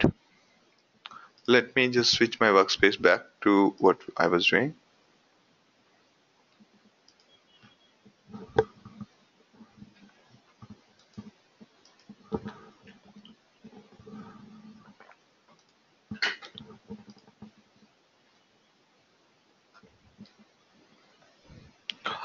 Srini's question is, what is Unix pipe? You remember we did ls, pipe, wc and all that. If you haven't seen that, go back to the video of the previous session. We have covered the Unix pipe earlier.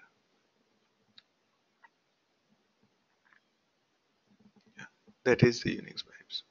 All right. All right. Now, there are many optimizations which Hadoop people did. One of them is speculative execution. Speculative execution is really an interesting phenomena where it tries to figure out how it can get things done faster.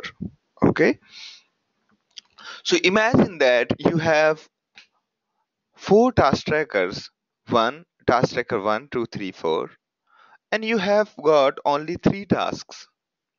You have got, let's say, four tasks.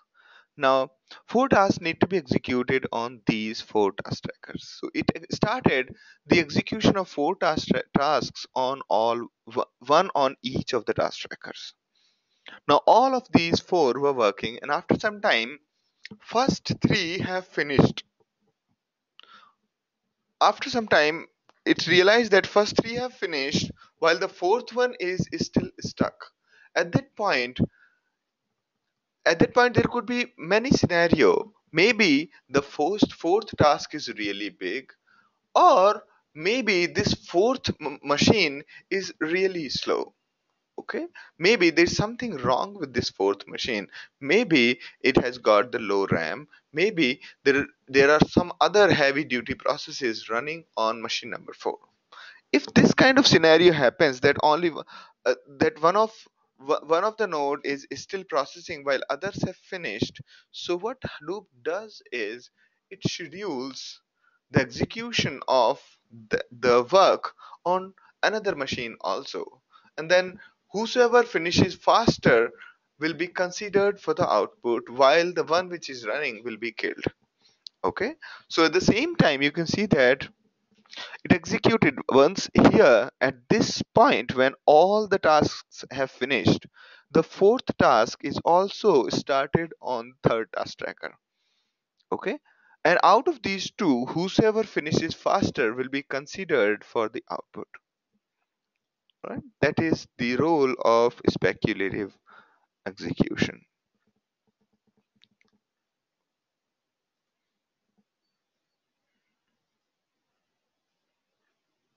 Alright? That is the role of speculative execution.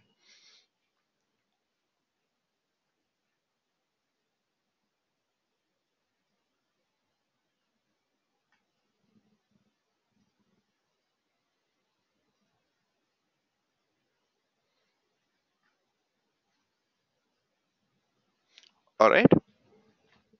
So that is one optimization. So we talked about the first optimization where we are trying to create a combiner. Second, we are trying to create a partitioner. Then speculative execution is something which Hadoop does. We don't have to do much in that.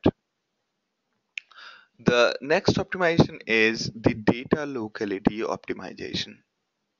Okay, we have been talking about this for quite some time, that Hadoop tries to launch the job near to the data. Let's imagine that we have three tasks running and there are three blocks. Okay, or we have three case scenarios. The first case scenario is A, and second one is B, and third case scenario is C. Okay, this this one is a map task. This is the SDFS block. This is the SDFS block. This is a map task. SDFS block, map task. Okay, now there are these one data center and three racks. Racks means almiras. These are the almiras in which computers are placed. Okay, so these are each computers. Okay, you can see there are so many computers and there is one data center having three racks. Now the first scenario, A scenario, is the one which Hadoop prefers the most, where the HDFS block is on the same node as the task. This is something Hadoop tries its best to do. If it is not able to find if it is not able to find those nodes which contain the data, if it's not able to find those free, all of them are, let's say, busy doing something or the other, in those cases it will try to first execute the task on another node in the same rack. These are the three racks. So the B is less preferable than A. And then this third scenario, which is something really bad, where the HDFS block and the task are located on two different nodes, which means there will be a transfer across the network. Transfer will also be here, but since all the nodes in a rack are closely connected to each other, so the transfer is comparatively faster. But the third one, the C, is the least preferable of all the three.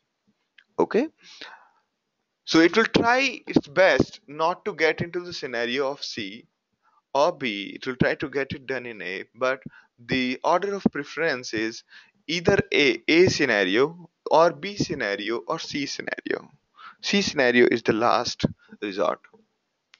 So this is called data locality optimization. It tries its best to run the code very close to the data. All right.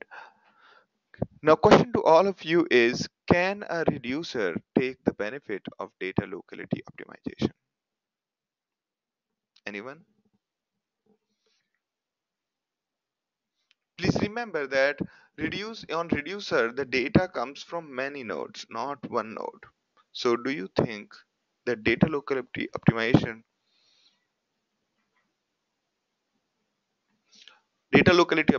can benefit the reducer? Anyone? That's right. It cannot. Okay? No, the input to reducer is generally from multiple mappers, and therefore there is anyway a network transfer involved. All right? So here's a question. If you have to store a file with a replication factor of 3, on which all nodes will Hadoop store the replicas of a particular block? Anybody? So when we store a file onto the HDFS, each block of this file will be replicated thrice. So where all these three nodes go? On the same rack, same data center, or different data center? Anybody?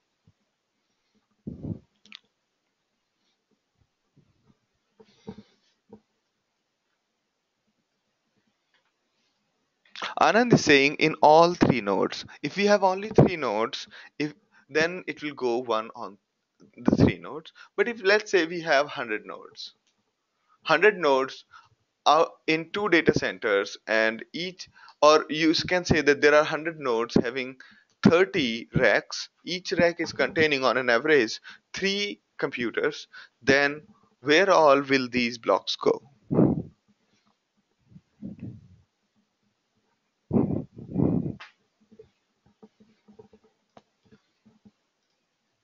Kamal says different racks. Okay. So the strategy is little different.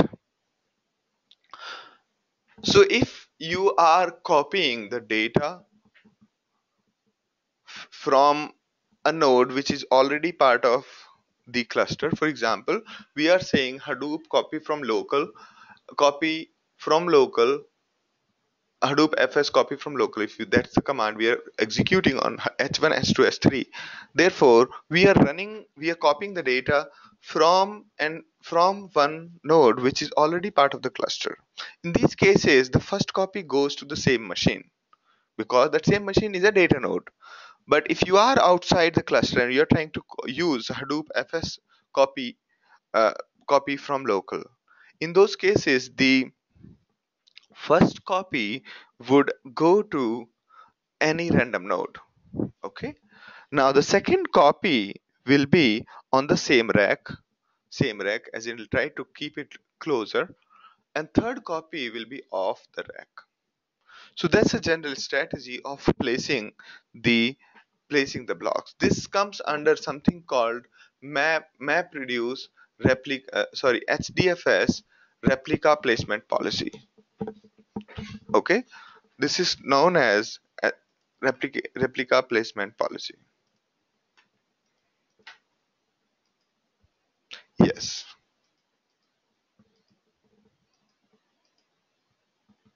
All right. Have a look at one of the questions which I tried to answer yesterday. This one.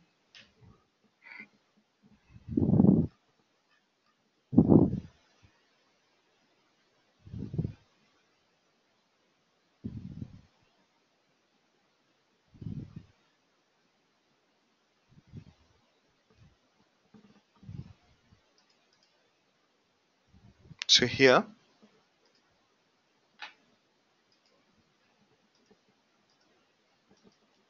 all right. So this is our replica placement policy strategy.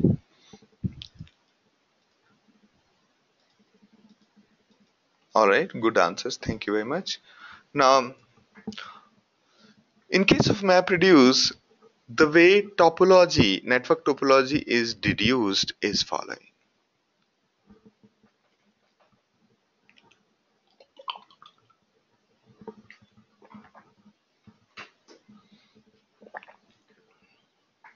Instead of Hadoop trying to predict, instead of Hadoop trying to predict which nodes are closer and which nodes are farther, Hadoop gives you a way to configure it.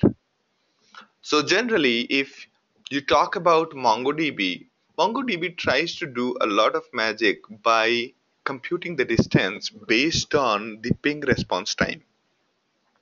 But in case of Hadoop, Hadoop doesn't take that approach of automatically determining the distance, because automatically determining the distance is actually quite prone to errors. It's quite prone to errors and quite prone to overflooding of the network, because every second it has to ping all the nodes, and all the nodes need to ping the other nodes, each other nodes. So the effectively the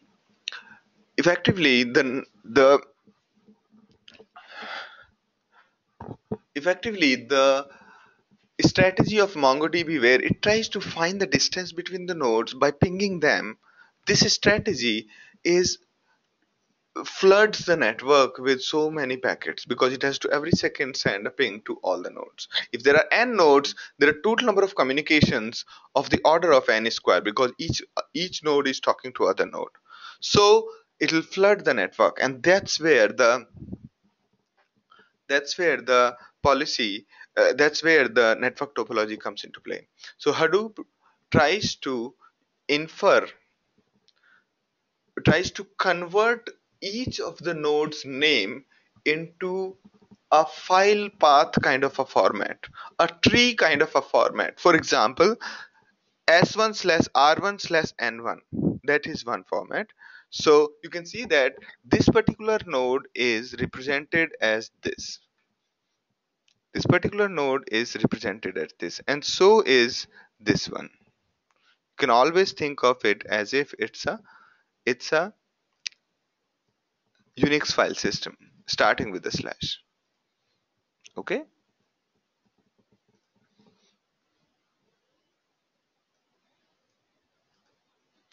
So you can see that every node, instead of an IP address, it's represented as slash s1 slash r1 slash n1. So by default, s1, r1, and n1 is taken from the IP address of the node. Instead of dot, it places a slash in there, and then basically it converts the IP addresses into the tree. And based on the tree structure, it computes the distance between the two nodes. For example, these two nodes, node 1 and node 2, are very close to each other. And these two nodes are very far from each other. So the distance between node 1 and node 2 is closer than the node 1 and node 4. And mathematically, how it is done is, first find the lowest common ancestor. So the lowest common ancestor for node 1 and node 2 is this one, and node 4 and node 1 is this one. This is the lowest common ancestor. Okay, now once it has found the lowest common ancestor, then it will try to find the distance between node and the lowest common ancestor, and then sum them up. So node 1 and node 2, okay, their common ancestor is this one. Distance between node 1 and this rec 1 is 1, and the distance between rec 1 and node 2 is 1. Therefore the distance between node 1 and node 2 is 2. Similarly, the distance between node 1 and node 4 is 1 plus 1 2 plus 3 plus 4, right? Sounds good to you?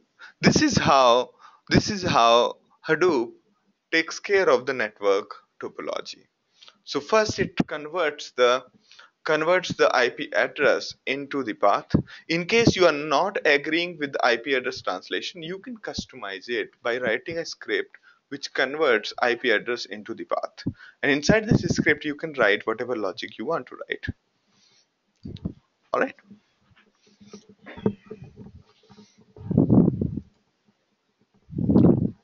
So this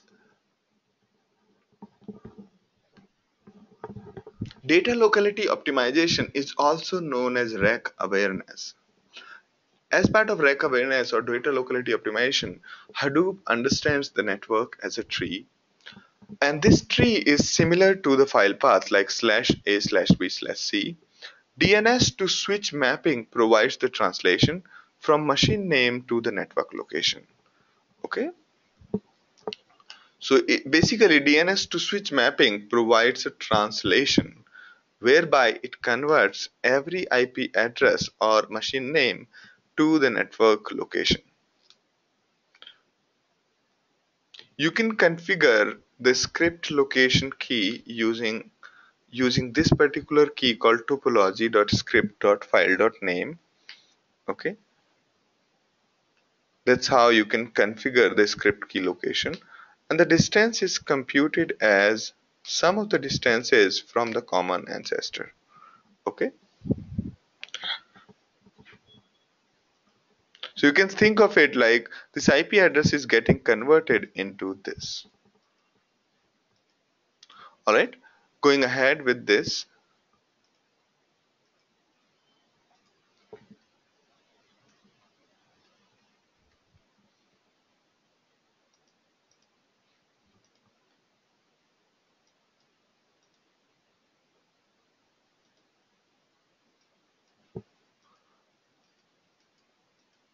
All right, now there's a question from Anand.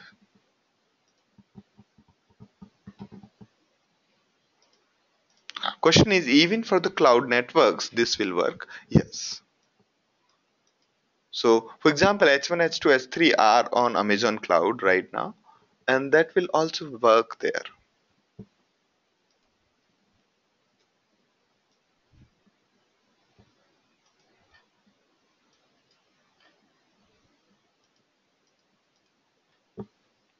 All right, sounds good to you?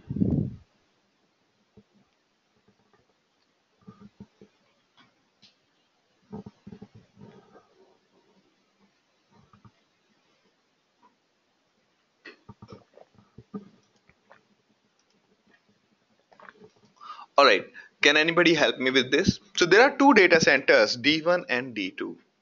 Okay, D1 has two racks, R1, R2. D2 has two racks, R3 and R4. So question to you is, and these are R1, R2 and R3 have nodes. You can see N1, N2, N3 and 4. Now question to you is, how much is the distance between node 1, this node, and N1? What would be the distance between these two? Quickly.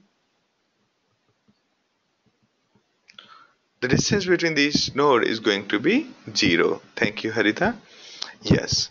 And the distance between N1 and N2, these two nodes, N1 and N2, the distance between N1 and N2 is 2, because the common ancestor between N1 and N2 is rack1, because rack1 is hosting them, and therefore the distance between N1 and R1 is 1, and N2 and R1 is 1, and therefore the total distance is 2. Okay,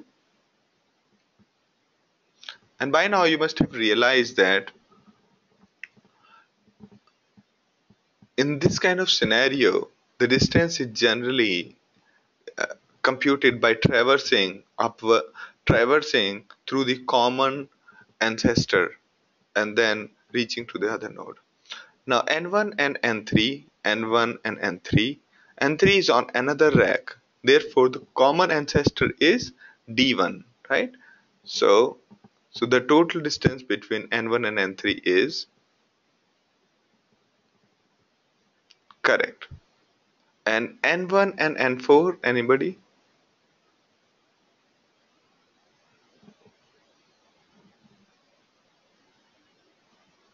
Correct. That will be 6. All right. Thank you very much. So, yes. So the distance, these are the various distances between the various nodes. Great. Sounds good to you?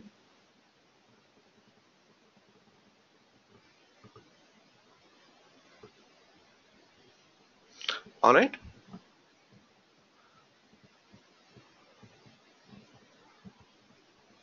So in case you are an admin, you can change this setting by logging into the Ambari.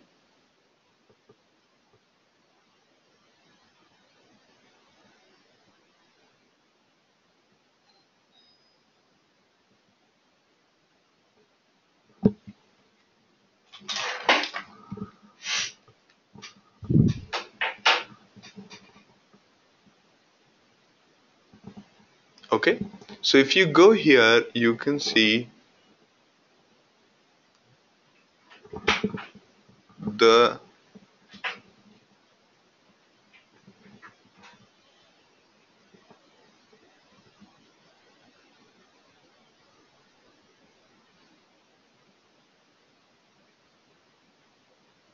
alright. So in case of Ambari, you can go to HDFS and you can go to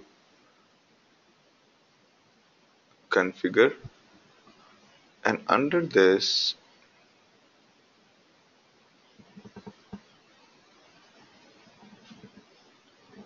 alright.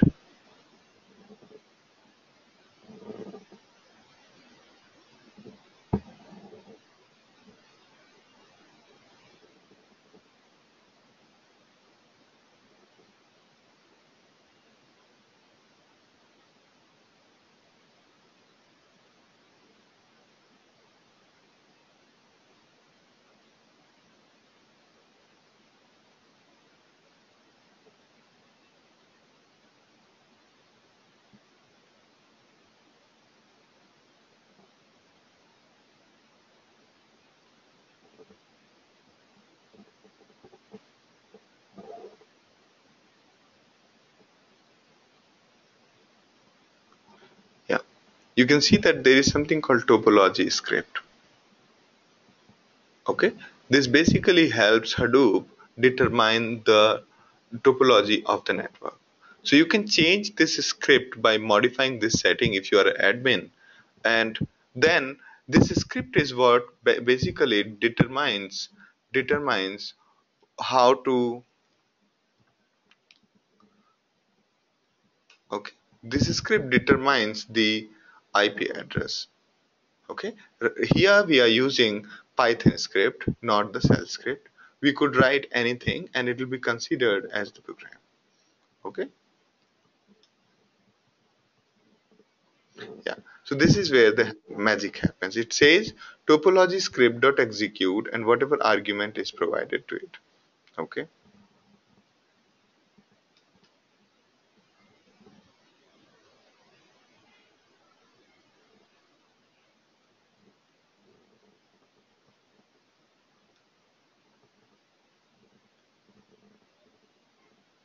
okay. So this method, you can see this method determines where how to find the distance. Okay,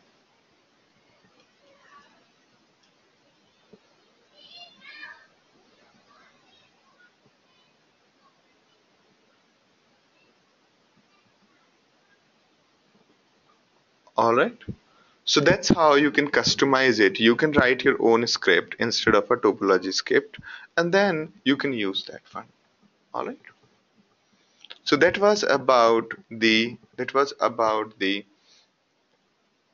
rack awareness in case of Hadoop. All right. All right. So thank you very much. This was about the map reduce. So if you have any questions, we have 10 minutes. We can discuss your questions in these 10 minutes.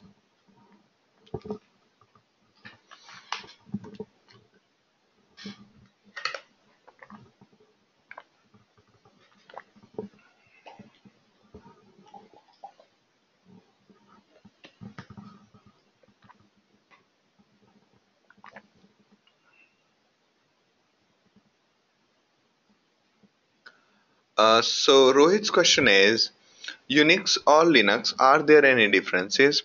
Not many. Okay.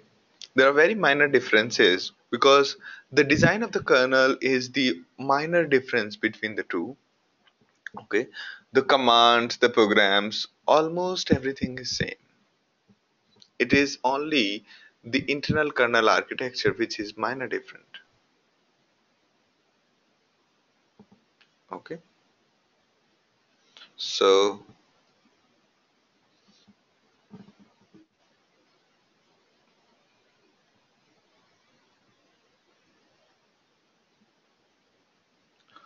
Srini's question is, can you please give us some brief info on how AWS, how it works? Okay. So Amazon Web Services is basically a composition of servers. Okay. Right now, if you are just asking about how our servers work on AWS, okay, is that what you're asking for? How does our servers work on AWS?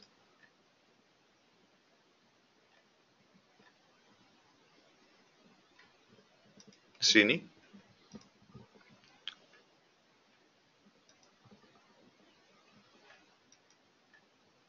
are you asking that how do our servers work on AWS, or in general how does AWS work?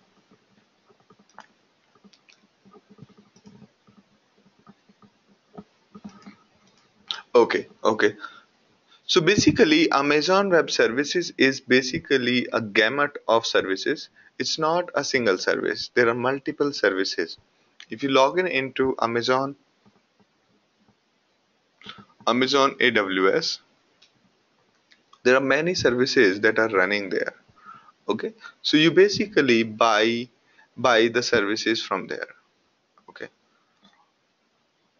okay, and so you can see that they are running their Hadoop, they are running their data pipeline, they are running their Elasticsearch, they are running the streaming data. So whatever tools we have talked about, they are basically either running one form or the another. They even are running a machine learning library on their servers. Okay, so all of these are pre-installed. They are more like hosting provider who have installed all of these services for you. Okay,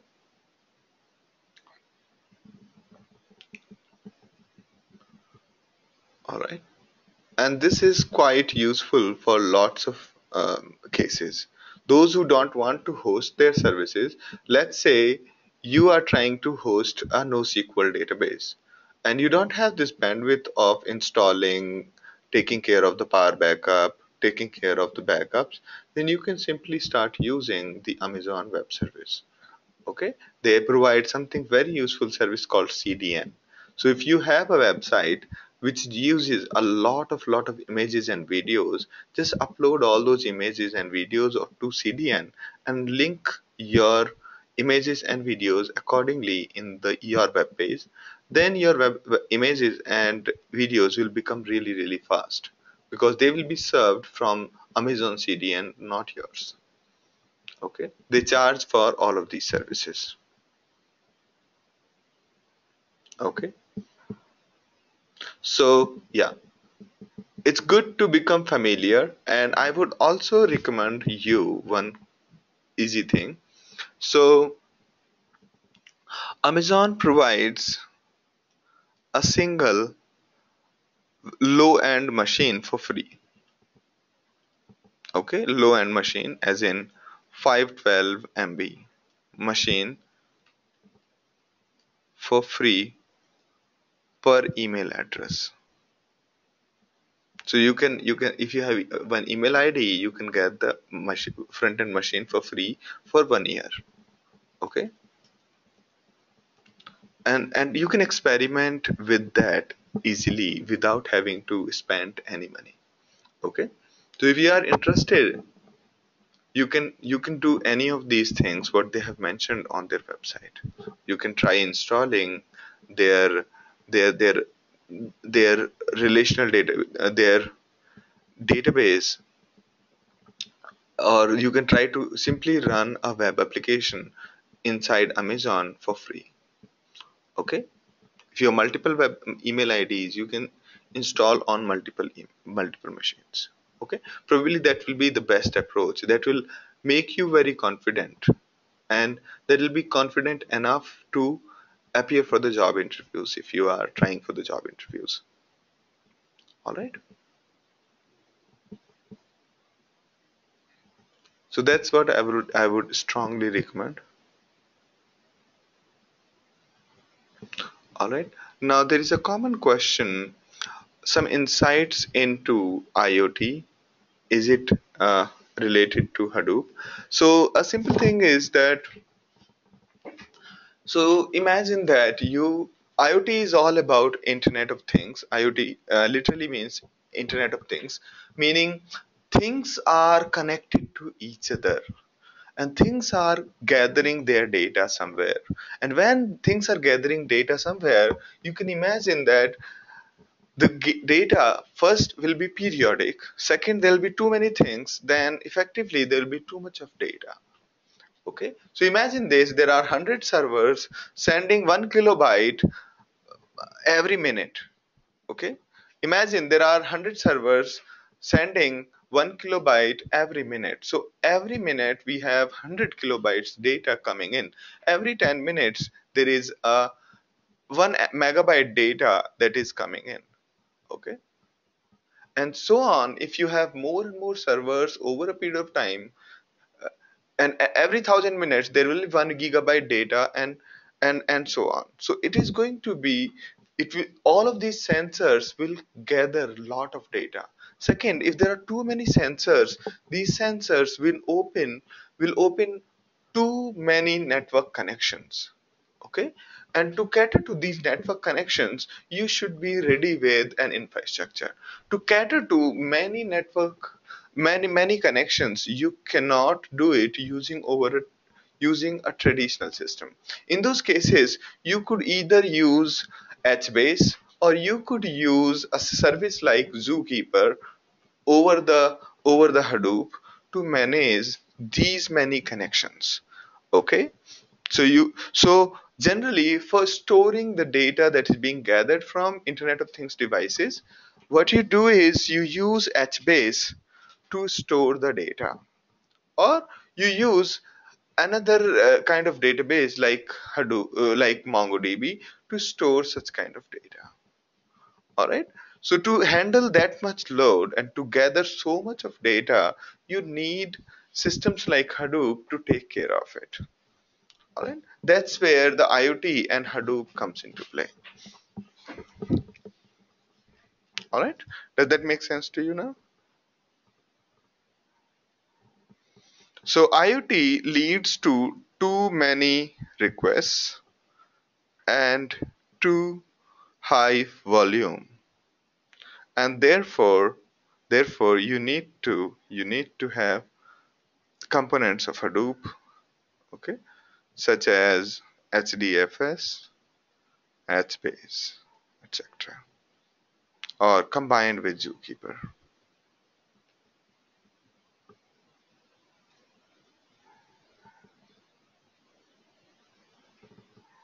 All right, so that's pretty much for today. If you have any questions, I missed somebody's questions.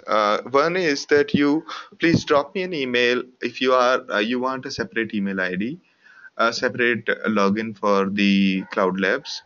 I'll send it to you over the email. Okay.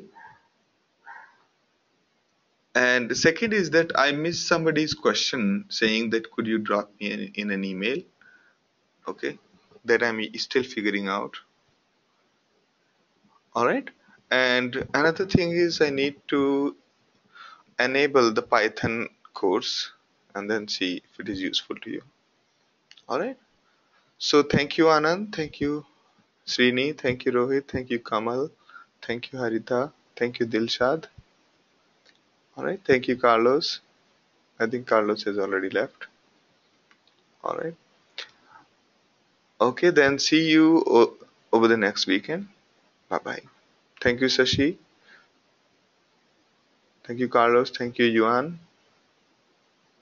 The Xiao has already left. Thank you, Anand. Bye bye. Have a good day. Thank you, Srinivasan.